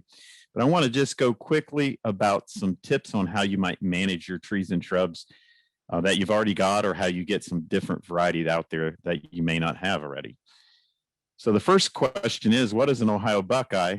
And I did a PowerPoint Zoom presentation with Cornell a couple years back, and this popped up in the chat window, and I thought it was pretty cool.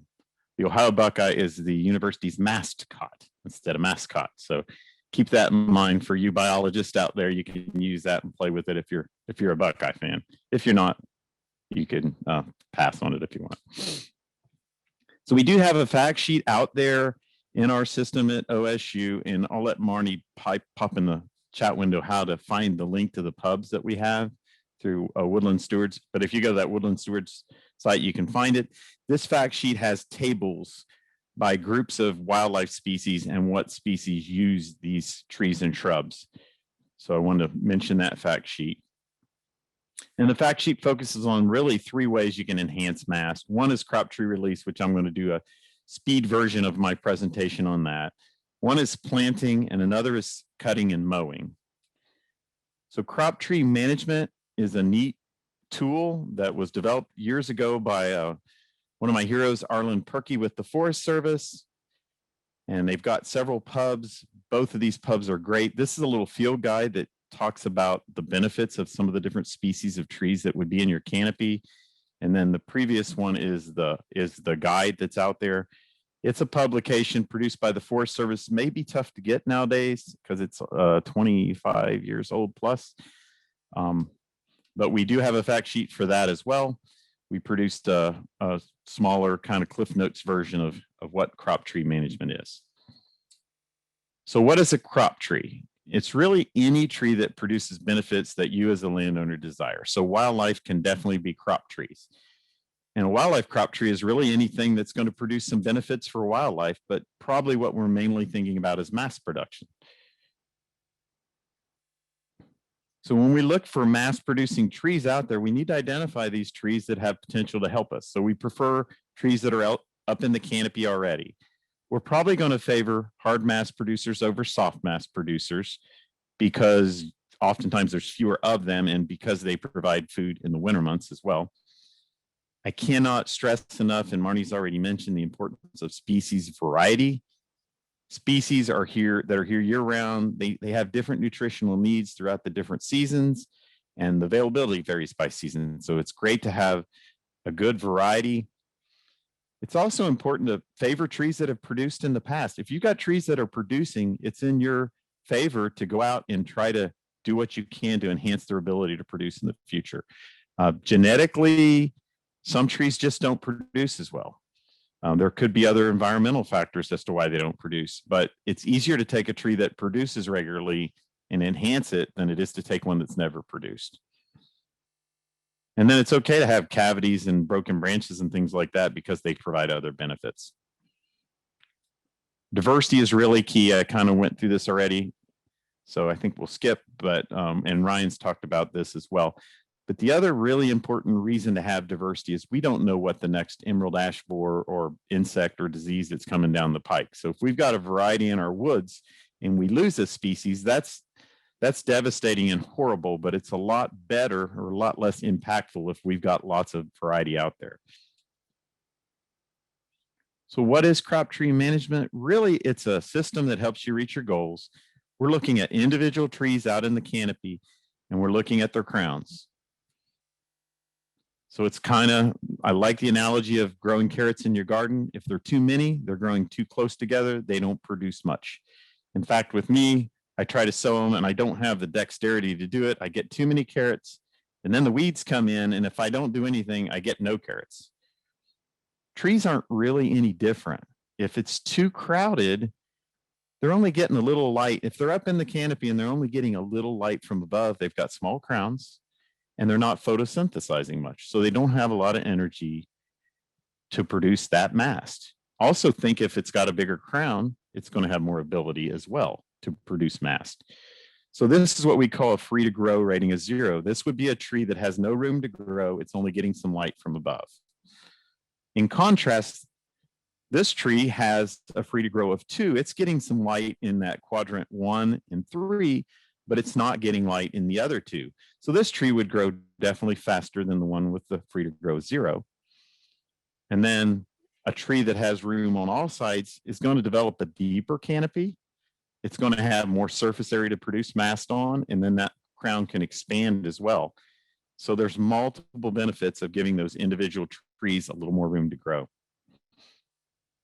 And when you look at this diagram, it really shows it. A tree with a free to grow rating of 0, and this is Ohio, Pennsylvania, and West Virginia data.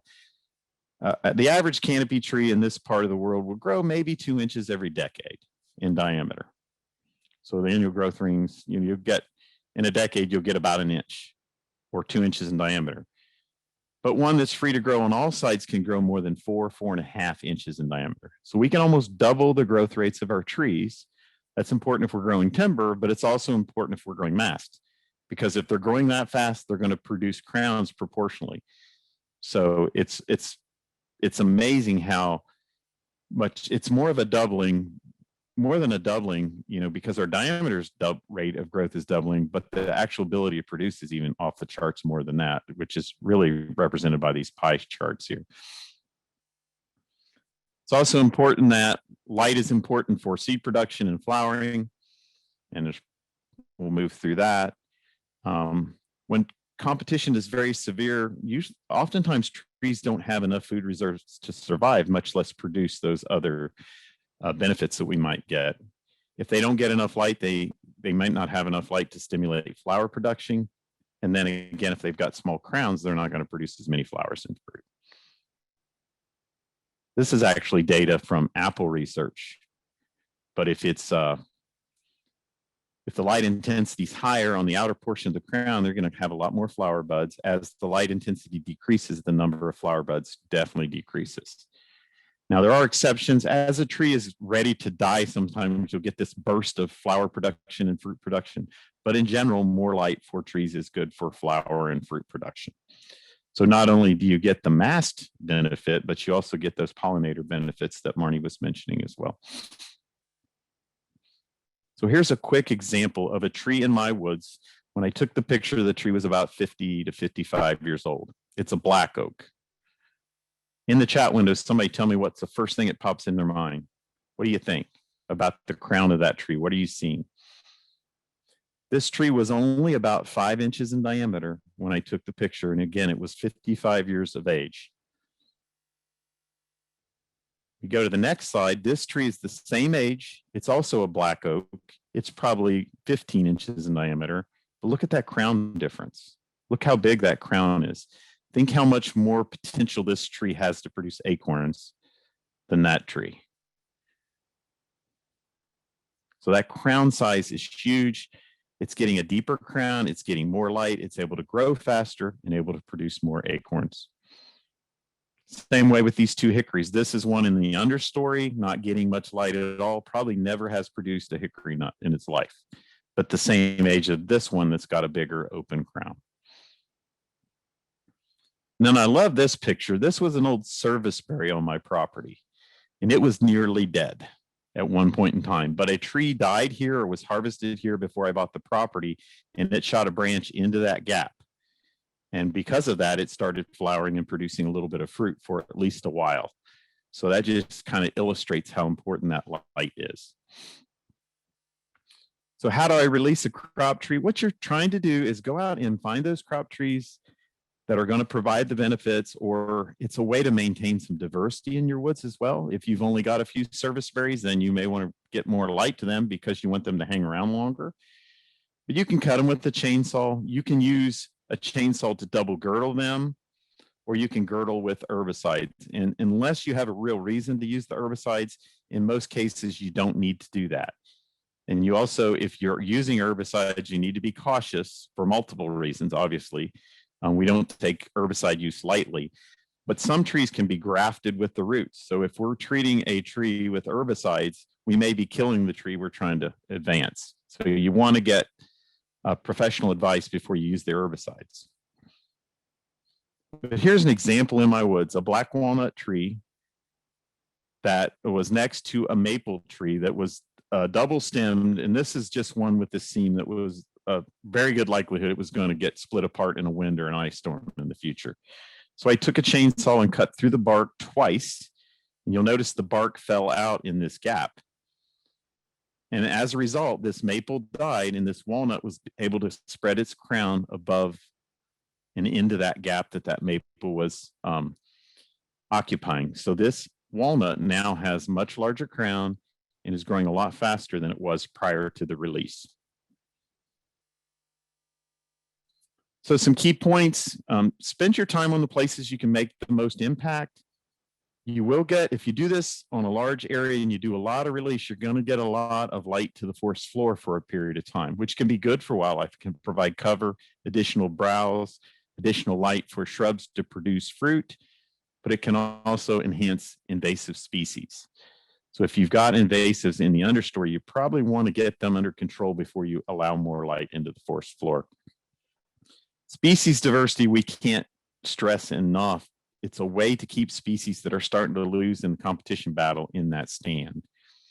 And then I like girdling for wildlife purposes because those trees stand dead for a while and provide some great other wildlife benefits, especially woodpeckers. And even if you've got 100-acre of woods and you release a few trees, you're going to make a difference. So keep that in mind as well.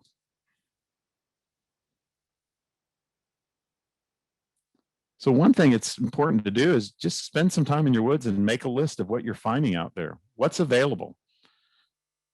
You know, what's that diversity like and what's missing, for instance? What, you know, you start researching the species you're interested in, what's missing?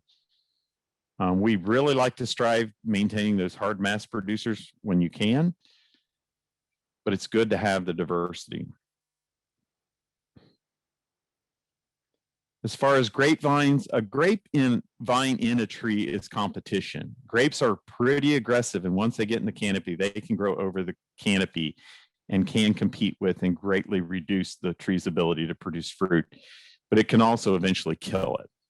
So you want to have that balance. I've seen woods where there's grapes on every tree and the whole canopy becomes an arbor, which looks cool for a while until you have an ice storm and then it all comes tumbling down. And I've seen that multiple times.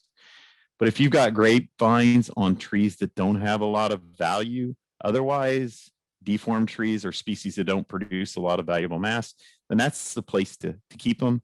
Also, grapevines on edges are great because they can kind of produce more fruit on that edge and not really impact some of your more valuable trees.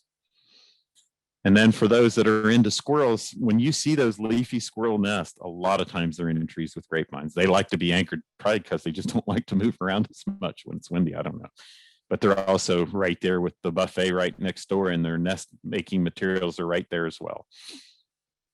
So here's an example of an oak tree with a grapevine in it, and it's got a decent crown, but you'll notice that crown just looks really dense. So this grapevine is actually up there competing with that tree for light.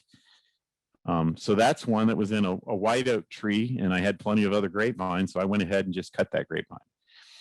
Grapes, usually if you're trying to control them, cutting them at the ground level in a shaded area is all you really need to do.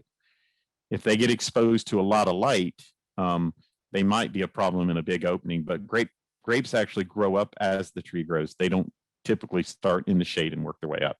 They might grow up an edge, but they won't make their way back into the canopy in the shade. So laundry list, I apologize for not being as colorful with my slides as some of the previous ones, but you can plant and add mass producing trees and shrubs to areas where you're not getting it naturally, but really get some help from a biologist to make sure you're matching the species to the site conditions you've got. And really, soil is key. You know, some species don't like wet feet, some species don't like dry feet, but light is key. a lot of these species, no matter what we're planting, if you plant them in too much shade, they have almost no chance of survival. So that's where getting some boots on the ground from a professional biologist who can help you select the species and help alter the conditions if you have to make your success potential a little higher. And then find that species that fits best. And then finally, you got to kind of take care of newly planted trees. You could just overwhelm the system and plant thousands, and some will probably survive. But those first few years, competition, even from grass in a yard, can be enough to kill a tree. So you really want to pay attention to managing those trees, give them the light they need so they can compete and get established. And then once they're established, you don't have to do as much. And then finally, on those edges, Ryan showed a great slide with raspberry and some rose. But that vegetation is pretty short-lived if you don't do anything. It tends to get shaded out and something else takes its place. If you want to maintain some brambles and briars along an edge, consider taking maybe a quarter to a fifth of your edge areas with brambles and briars and mow them with a brush hog every 4 years and rotate that around. So you've got some brand new habitat starting, you've got some that's 1 year old up to 4 years old, and then you can just keep that cycle going where you're maintaining some of that cover at all times. And that's true, especially for the blackberries and raspberries and those brambles that provide some great cover and soft mast. Some of the research has shown even our migratory songbirds that really we associate with canopy trees. The Cerulean warbler might be a good example. You know, they're most of the season up in the canopies of those trees eating insects. But before, there are certain periods of time where they need this kind of habitat to get that soft mast, to get that protection when they're molting before they get ready to migrate. So it's important to have a good mix of that habitat out there too. And then finally, non-native species control is so critical. Non-native plants like autumn olive produce fruit and bush honeysuckle produce fruit. But it's kind of like a Big Mac. It's not super highly nutritious.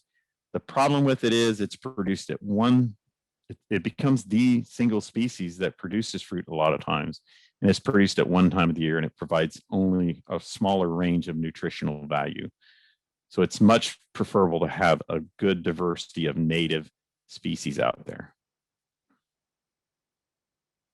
And then we're kind of wrap up here. We're going on almost an hour and 45 minutes. Get some professional help from these different agencies. And I neglected, and we'll let Ryan throw his slide up, or actually take us on a little tour of their website. There's a lot of nonprofit groups out there like the National Wild Turkey Federation that can help as well. And Marne tossed the Woodland Stewards link in there. That's a great place to go to find lots of connections and resources for all these people. The last thing I want to wrap up on is on oak, and we've talked a lot about oak, but I just want folks to be aware that keeping oak in our forest is going to be a battle. This is a comparison between oak and maple in our canopy. In Ohio, especially Southeast Ohio, where this data comes from, oak and maple make up about half of our canopy. And down here in Southeast Ohio, it's mainly red maple we're talking about. So of the half of the trees in our canopy, half are oak and maple. Of that half, 70% are oaks. So we got a dominant canopy with oaks in it and a few maples. But as we look at the smaller trees, we're seeing less and less oak and more red maple. And with the type of harvesting we're doing, with just natural succession taking place, our oaks are being replaced. And so we're getting conditions like this where we've got lots of maple in the understory to the point where there's almost no value in the understory for a lot of wildlife. It's too shaded. And we're not regenerating oak in those environments. But if we do some good management, we can have some oak in the canopy. But if we get a little more light in the forest floor and leave some of those oaks, we can start regenerating oaks. This whole sea of vegetation down here is oak and hickory regeneration. This is Todd Hutchinson from the Forest Service, a researcher. So with a little management, we can get this next crop of oak started and eventually release it and get it light so that it can be our next and future oak. So I always have to throw in my little plug on oak. It's an effort, it's an emphasis. And so I wanted to make sure folks realize we've got that effort going on. So with that, let's take a quick tour of Ryan's site for the National Wild Turkey Federation, and then we'll take as many questions as we can, and we'll hang on for a while, folks. So can you take over? I'll just pop in real quick and say that I have been answering a few of the questions in the Q&A box. So if you open it up, click on the answered tab and find your question. Sorry, Ryan, go ahead. No, you're fine. Thanks. Marnie, Dave, that was an excellent presentation. There was a ton of great information, and I hope folks enjoyed it. I appreciate being able to participate. I did put the link up under the comments there for one of the links within our website that has some resources that folks can consider. Certainly feel free to reach out to us or myself, and I'll provide my contact information in the comments as well. But let me see if I can share a screen. I think I have it set up where you should be able to take over, but let me know. Well, I'll just stop mine just to make sure. I wanted to leave as much time for questions, so I won't get into a ton of details on the website.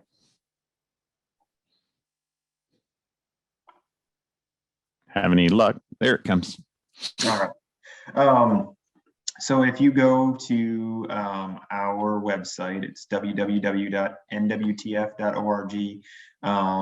And we're in the process of revamping it. So depending on when you get on it, you might actually see a different website. How it's laid out should be much easier to follow. But under the conservation tab, we've got different things like America's Big Six success stories, which includes the work that we're doing with our conservation partners in Ohio. There's a landowner's toolbox, and then things specific to planting, habitat, wildlife management, some of the seed programs we offer, and then Energy for Wildlife program that we work with our energy partners. There's also a ton of resources under our resource library as well. So I'm just going to click on Landowner's Toolbox quick so folks can kind of see, hey, talking about diversity, it fits well with our discussion here today too. So anything from things to consider when you're purchasing land to actual management, how to conduct timber harvests, etc. So, and you can search all of these within our website and find something specific, be it, doing crop tree releases and what that looks like. So feel free to take a look at that, and looking forward to answering any questions, and I appreciate everybody being engaged today. Okay, I saw where Danny's going to have to leave us, so she was helping with the chat window and the questions as well. Let's see where we are with those. She mentioned there was a question on beech leaf disease. I don't know, Dave, if you want to touch on that. And I'm going to, in the chat box, I'm going to pop up a link to a webinar that we did through Woodland Stewards on beech leaf disease. So if you want to learn more about it, you can check that out. So I'm by no means an expert on beech leaf disease. It's more of a problem in Northeast Ohio, and I spend most of my time in the Southeast, but it is a concern. It has been found in Ohio and surrounding, especially in Pennsylvania. We've got a lot to learn about it, but the Division of Forestry, Tom Macy, is he the person who did your beech leaf disease webinar you're sharing or helped with it? No, we actually had Enrico Bonello. Okay, Enrico. And then, yeah, and Daniel Vogt, okay, Cleveland Metro Park. So we focused on some folks in the Northeast corner, but yeah, Tom, of course, is a fantastic. Yeah, and the folks in the metro parks have been dealing with it with the longest, and they've helped to kind of figure out what's going on. So I wish we had more for you, but I think it's about the best we can do with the time we've got on that one. Yeah. Got a question on white oak as being a deep forest tree. Will they handle full sun while developing? That's a good question. Most trees do quite well in full sun. It's just a matter of whether they compete in full sun. So if you get too much sun and it's open too much in a natural setting, then other species will beat them. So the ideal situation for young oaks to get developed is that intermediate light, where if it's too shaded, they lose to maples and beech. If it's too sunny, they lose to things like black cherry and yellow poplar. But getting them established, that intermediate light condition, is ideally the best situation. What else we got out there, Marnie? I'm not very familiar with chokeberry. There's a question from John about chokeberry. Are they a good Yeah, choice for floodplains? yeah, they're not bad. So they can do okay in wet sites. I don't know, if it gets really wet, if they'll do okay, but in wet soils they can do okay. If you read about them, it says they like acidic soils, but they're very adaptable. I actually have one planted in my very clay soil and it's doing just fine. So that's good. But yeah, they can handle a little bit of wet, but I don't know how they do with, extreme flooding. Yeah, and that there's so much variability. Some floodplains can flood for very short periods of time and then they dry out. Others, like especially if you're in an oxbow, stay wetter for longer. So it's highly variable. Before we answer many more questions, I want to just thank everybody for being on and realize we're coming up on 2 hours. So feel free to log off whenever you need to log off, but we will continue to answer questions as best we can until we get through them. One of the questions that I see at the top, which Marnie, it looks like maybe answering, is about climate change and species adapted. The U.S. Forest Service has a climate atlas, which gives you information on species and how they're predicted to do under different climate scenarios. So that's a great resource. The folks at the Delaware Lab in Delaware, Ohio, Louis Iverson, who's unfortunately, good for him, bad for us, is retired, but he's still actively involved with that project. We've got Steve Matthews, who works for the Forest Service and OSU, who are involved with that. But that's a great resource. Put in a species, it'll talk about its benefits, its adaptability, and how it might do under different scenarios. So that's a great resource, especially for trees and shrubs. I put it in the chat box. And then Dave also did we did a Day in the Woods program. Was that May, I think? And we had Steve Matthews, he recorded a webinar on the impacts of climate change to forests and wildlife. So that is posted as a video you can watch for one of the past Day in the Woods programs. So yeah, that's gonna answer some questions as well. Yeah. So Melissa commented about beech and taking 40 years. Again, these averages vary. Beech is a shade lover. So on average, in 40 years, it's probably not getting into the canopy in a wooded setting. But if it were open grown, my guess is it would produce fruit quicker. But in total shade, it's, you don't see a lot of beech producing fruit when it's in the understory. It's got to have some canopy. It's got to be in the canopy somewhat and getting some light. So that's probably why it takes so long. Ryan, you want to answer about black walnut and how valuable is it for wildlife? Yeah, sorry, Dave. I was scrolling through and just seeing Marnie doing a great job getting that. Yeah, a black walnut is, again, I mean, there's a ton of other great mass producers that we didn't highlight. Again, that one, it's a little bit more challenging nut to crack for some wildlife species to make it accessible. So it further restricts the number of wildlife that benefit from that because of how it produces. But yeah, it's certainly you got great wildlife benefit, but just not as many species. But in terms of also from thinking about it from timber production and a value standpoint, from harvest standpoint, black walnut is it's got a lot of timber value associated with it too. So but yeah, not one is highly preferred for your white-tailed deer, your wild turkeys, but certainly your squirrels have the capability to be able to benefit from walnut production and do quite well. As an old squirrel hunter, I've noticed that squirrels are a little sloppy too. So once they crack that nut open, then that makes it available. If they don't eat it all and there's chunks of the nut on the ground, then songbirds and other species probably do take advantage of it too, but not many can actually crack the nut to get the process started. Great point. Yeah. And species are going to be opportunistic and take advantage of it, and other sloppy critters they'll come by and grab there at the bottom of the tree. So most times you can tell where the squirrels have gone to work on cracking walnuts at the base of the tree and seeing the mess there. It's been like, there's a similar question on elm and what elm is, or what the value is of elm for wildlife. And I know when the buds start coming out Some squirrels and some birds will eat the buds. And then once the seeds fall, that can be a food source as well to some of our smaller mammals and birds. I don't know, Ryan, if you have anything to touch on. I think it's the browse is pretty much eaten by deer as well, despite the texture, right? Yeah, I think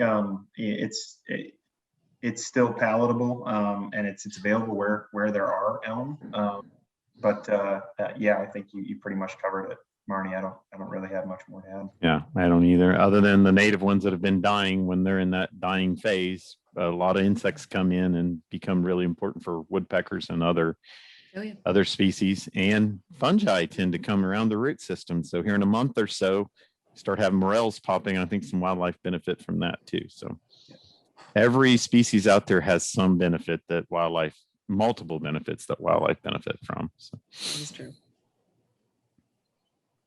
Chestnuts, our Native American chestnut is not producing much fruit at this point, except for in some of these efforts where we're restoring them.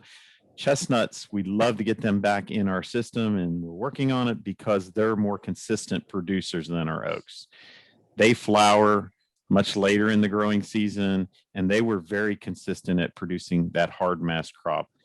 And where they were in areas where they were dominant, it's just amazing how much mast they produced on a consistent basis. So there were probably a lot more capability of those forests to maintain a higher density of a lot of our native species when we had a lot more chestnut around. But really a super valuable species that we definitely miss and are working hard to get back.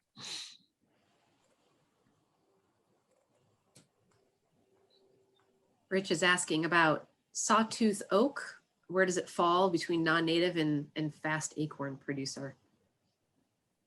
I'm not sure. So sawtooth oak is non-native, and it is a fast acorn producer. So it meets both of those qualifications. It can become somewhat of an invasive plant. Anything that's that prolific of a cedar or producer can become a problem. So it's one of those things you just need to be careful about. And I'm not a big fan of anything non-native, to be honest with you. I would much prefer using our native plants whenever we have that option.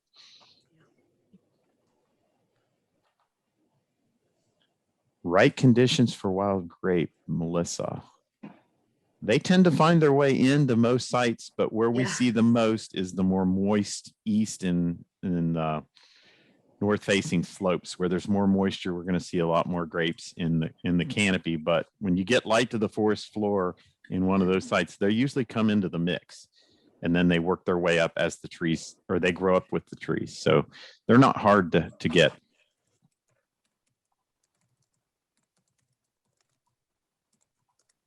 And I'm not sure I understand Jim Savage's question about conflict here on destructive potential to crop trees. And I think that's probably related to grapevines. And they definitely, you probably don't want to have them on your crop trees. They would be in the trees that you're not managing as crop trees, and on the edges is where I would focus. So light needs of hazelnut it does like full sun. It can handle a little bit of shade. And I would think it would grow on a slope. Dave, any reason? Yeah, I don't think the slope is it comes down to soil conditions. And I see them on a variety of sites from fairly wet to fairly dry. So I think light's probably a bigger driver when it comes to that. They just aren't going to produce in shade. So edges is the best place for your hazelnuts. Agreed. So my neighbor has pears now popping up in my yard. What animal is spreading them? The quick story on pears is that we had a lot of the calorie pears, which includes the classic Bradford, Cleveland Select, and a bunch. Originally, they were sterile, and they were genetically identical and did not produce fruit. They produced beautiful flowers, but they could not produce fruit. But now we have enough genetic diversity that almost all of them will produce these tiny little pear-looking fruits. And lots of different birds are predominantly what are spreading them. They're eaten, the birds fly away and spread the seeds that way. George is asking about viburnums. I love viburnums. They're another one we just neglected to talk about. It's actually probably one of the few that I can think of that, especially the Viburnum prunifolia, which I'm drawing a blank on the common name. Black Hall. Yeah. Black Hall will produce in somewhat shaded conditions too. So some of the viburnums might be the best ones if you want something that'll produce some soft mass in the shade. They probably do better than most. Maple leaf too is another good shade loving one. But arrowwood, yeah, arrowwood has smaller berries, which as far as birds are concerned, they really like those smaller berries. So arrowwood is a good one. Yeah. Jim's question about does it have craggy bark? I'm assuming he's talking about viburnum, and the viburnum bark varies because there's so many species, but the black hall bark is a little blocky. They're really tiny little blocky bark when it gets mature, but it'll produce a fairly large soft mass drupe that will hang around a lot of times and almost becomes a raisin on the tree too and becomes available later. So they're great. I love them. I've got lots of them. Wineberry is delicious, but can be invasive. And I have seen that in the woods.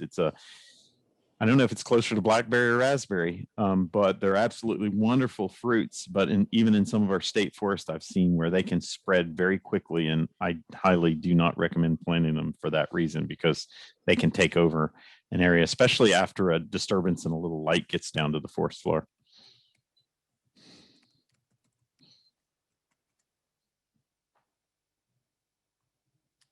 Black cherry is considered invasive. And we have a native black cherry. I don't know about any of the other ones that are used in the fruit production or the orchard industry. So I don't know the answer to that one. Yeah, not that I've heard, but I'm not sure. You want to talk about serviceberry quickly, one of you two? Discuss wildlife benefits from two of my favorite small trees, serviceberry and redbud. Oh, I love those two. Serviceberry, that's one of my top suggestions for the landscape, just because it does well in a variety of different sites, and it's fairly insect and disease hardy. And the berries are delicious for us as well as the birds. They also come on a little bit earlier than some of our native berries. So yeah, serviceberry is fantastic. And then redbud is great on the pollinator side. But you'll have squirrels and birds eating the buds as well. And apparently the flowers are quite tasty, as I've recently learned. Ryan, I don't know if you have any more to add on those two. Yeah, I mean, speaking specifically to serviceberry, that's one of probably most commonly recommended soft mass producers when folks are looking at improving diversity for soft mass production is one that we recommend too. It does well at producing grapefruit, and we see a lot of wild turkey response to it. And, that's a great one. It's so highly preferred. As soon as it gets close to being ripe, it disappears immediately. I mean, waxwings and robins and other birds will just boom, and it's gone.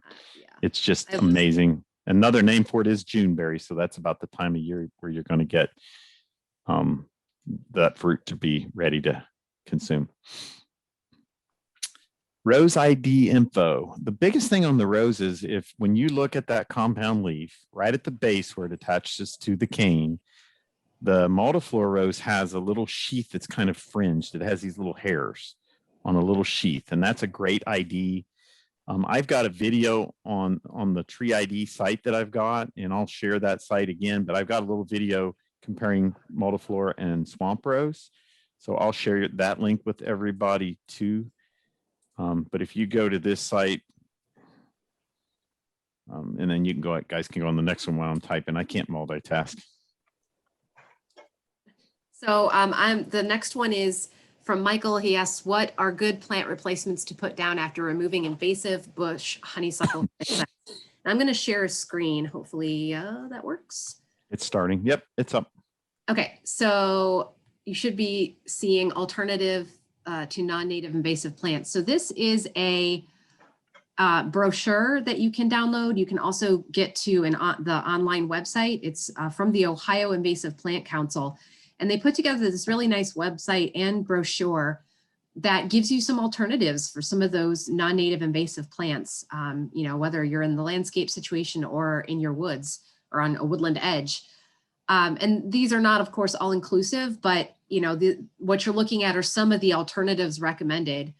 So bottlebrush, buckeye, black chokeberry, the clethra, summer sweet clethra, and then common winterberry are some examples that you might try. And of course, paying attention to the amount of sun in the soil conditions that you have. But I think those are all good options. All of those, honestly, for the insect side are really good. Again, go ahead. Oh, nope, sorry. No, I was just going to say to add to that too, Marnie, that's a question we get quite often, is in terms of, what should we plant instead? Or a lot of folks deal with the challenges of competition from non-native invasive species. And, if developing an effective management plan to help keep them subdued, oftentimes the germination and response from native species can be astounding too. So, sometimes it just takes a matter of, a season or multiple years, but you can see response from some native species coming when they're not being outcompeted by these non-native invasive species. So maybe, sometimes my recommendation is just to continue to manage your non-native invasive species and see what sort of native response you get and treat what you don't. But in cases where you don't see that response and those conditions are favorable, those species that Marnie was hitting on are great. Yep. And nothing substitutes for boots on the ground, because every site's a little different, the amount of light and even how you treat it. If you were using herbicides, you may need to wait depending on what you were using. So, but as quickly as you can, you want to fill those vegetation voids, because the non-natives will find them. So if you can get something there that occupies that site, you're better off usually. And I don't know what Captain Jim Minke's want me to do, but I know Jim like well. The name. Cut, burn, plant, and poison are the management things that you can do for managing trees and shrubs, I think. So those are the 4 tools that we've got in our toolbox.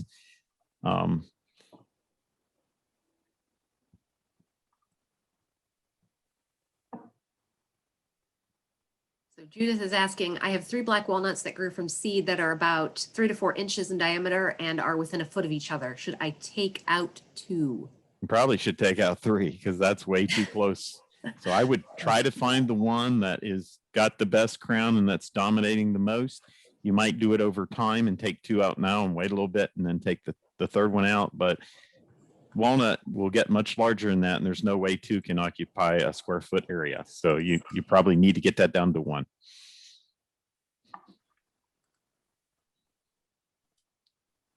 I love the next question from an anonymous person. Growing timber and wildlife and mass production are very compatible landowner objectives, and oftentimes you can do both at the same time and get multiple benefits. So again, getting boots on the ground, getting a forester and a wildlife biologist on your site to help inform your plan and make sure they know what your plan, your goals are. You can do both. You can get timber, and when you harvest timber, you can get light to the forest floor and enhance mast, and you can have that balance. You can have your cake and eat it too, but you need to do it, and you need to be informed when you do it. And don't just let the logger decide what to cut. Get a biologist and a forester to help you decide what to cut, but more importantly, what to keep when you're harvesting trees. Yeah, I think that great point, Dave. I think primarily, like you said, outlining, make sure that the forester and the wildlife biologist understand what your goals for that property are. You said they work hand in hand, but just making sure you've outlined that, and you're increasing sunlight to forest floor, that herbaceous response, those grasses and forbs, and it's going to bring in the pollinators, the insects. It's going to be more favorable for your white-tailed deer, your wild turkeys, and game species. So they work hand in hand. But just make sure you have that clearly defined and work through your professionals to outline that. So next question is, Jim, about sources for trees or even acorns. I put my email in the chat window. Feel free to email me. As far as acorns, you can collect your own and go out during bumper crop years and collect them and direct seed them, but realize a lot of those will disappear with squirrels and other rodents out there, and even blue jays and other birds. So usually with trees, you get there quicker by buying seedlings.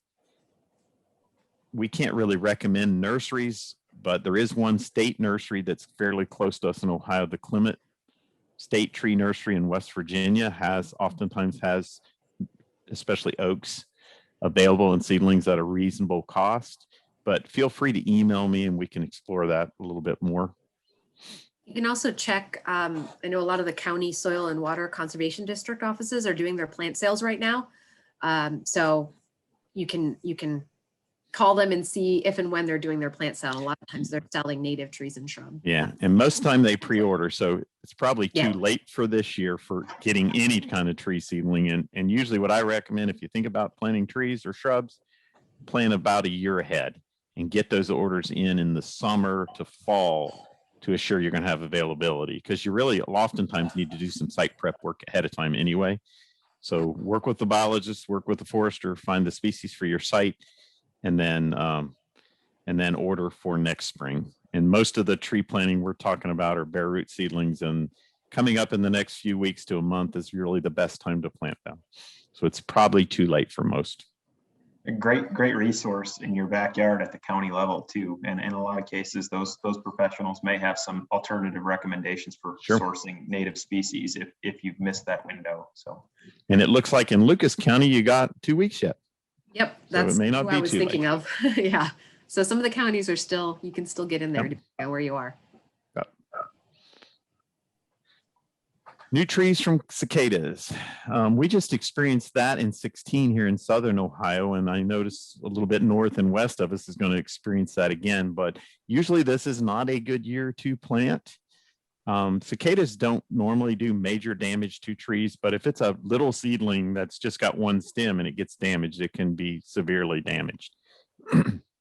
But I don't really get super concerned about cicadas, but they do damage, especially to those new ones. And where it can be an issue, we saw it down here where we had an area that was harvested and the cicadas emerged, and all that was there was young seedlings that were naturally regenerating, and they got hammered because the cicadas are coming out of the ground thinking there's a big canopy to feed on. And now all of a sudden there's just a bunch of little trees, and they're getting all of them and hitting them hard. Some survived, some did not. But whoever put that up, it looks like Marne did a good job of putting that brood up. The This is area, thanks to Dave Shetler.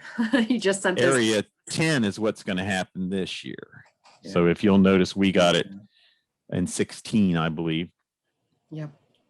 It's easy to remember here because in 1999 is when they partied like it was 1999 down here. And then they came back 17 years later in 16. My favorite post ever on Facebook is somebody had cicadas with party hats on and said party like it's 1999 when it came out. I thought was awesome. So, well, and that's something too, Dave and Marnie, thanks for sharing that. The cicada hatch, that's something that a lot of your avid turkey hunters will follow. Yeah, that's good. Because brood production is tied really closely when you have these bumper crops of this cicada, so brood X, and most commonly when people are harvesting gobblers or male birds, your 2-year-olds are the ones that gobble the most, that tend to be more highly harvested. So 2 years from now, after this brood 10, brood X takes place, there's going to be that likelihood, there's an increased probability of having really good brood production. So that could be a positive with cicada hatches. Yeah, good eats. Mm-hmm. And Tammy, if you're still needing that question about Rose ID, send me an email and I can find that to you. I'm having a hard time multitasking to be able to find that right now. So if you'll send me an email, and again, I'll stick it back in the box, and you can email me and I'll find you something. I know I've seen it, but I don't know where. It might take me a while, and I can't spell my own name right. That's pretty bad. That's better. All right. Patty is asking, what about the benefits of chestnuts? I think we hit on that a little bit, but really good. Phenomenal and very consistent. Produce most years. There are non-native chestnuts that can be somewhat of an issue. I really highly prefer the natives, but again, with the chestnut blight, we're not quite there yet. They're starting to get some outplanted, and hopefully they'll be on the horizon and a great option for us. Bill, seed for future mass producing trees. Honestly, your parks, a lot of time, I would just make connections with some of your local parks and see, but don't even bother during low acorn crop years, because almost all of them are going to get eaten. those years where you have the big bumper crops is where you want to collect them and try to get them out. But again, understand the conditions you need to grow them in to get them started. If you're going to collect them from seed and get them started in pots or in a bed and then transplant them out, that might be a good option. Otherwise, you got to put tons of acorns out there for them to survive, because most of them will get eaten, especially if you're going into forest without a lot of mast. We tried a direct seeding project when I worked at Fort Knox, and the turkey just devoured most of them.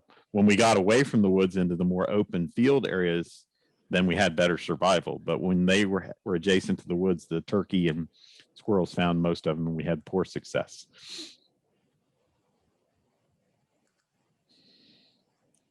Where can I buy wild crabapple in Central Ohio? I don't know how to answer that one either. Marne, any suggestions? I'll say that Donna Reynolds in the chat box, if you scroll up a little bit, she recommended a nursery. Again, we're not really allowed to do that, but I will second that one. It's a good one. Other than that, just, call around to some of the nurseries, and even if they don't have, sometimes they can source it out and find them and get it in for you. I will say that sometimes it is hard to find the native species and not a variety or a cultivar, but sometimes you got to search around a little bit. And at least in my experience, some of the nurseries are very willing to work with you. And where's Chatfield when we meet him? Jim Chatfield, one of our specialists, is really into crabapple, so he could He's retired. Probably, but he's a horticulturalist, so he might argue about the native side a little more than we might. Yeah, he will. Yeah, definitely. But did we get them all, guys and gals? We did. I think so. Yeah. I appreciate it. We still have 55 people hanging on, so we appreciate that. Hopefully we've answered all or most of your questions. Again, feel free to email us, contact us, go to our websites, and we'll be glad to help you however we can. But I really want to thank Ryan. Ryan carried the load. Marne and I got off pretty easy developing the PowerPoint for today. I feel almost guilty, but I appreciate Ryan's work on that. And Marne especially too for coming out and really enjoyed working with you folks today, and look forward to our next day in the woods. Thank you. Thank you I'm both. going to shut the recording off. Appreciate it.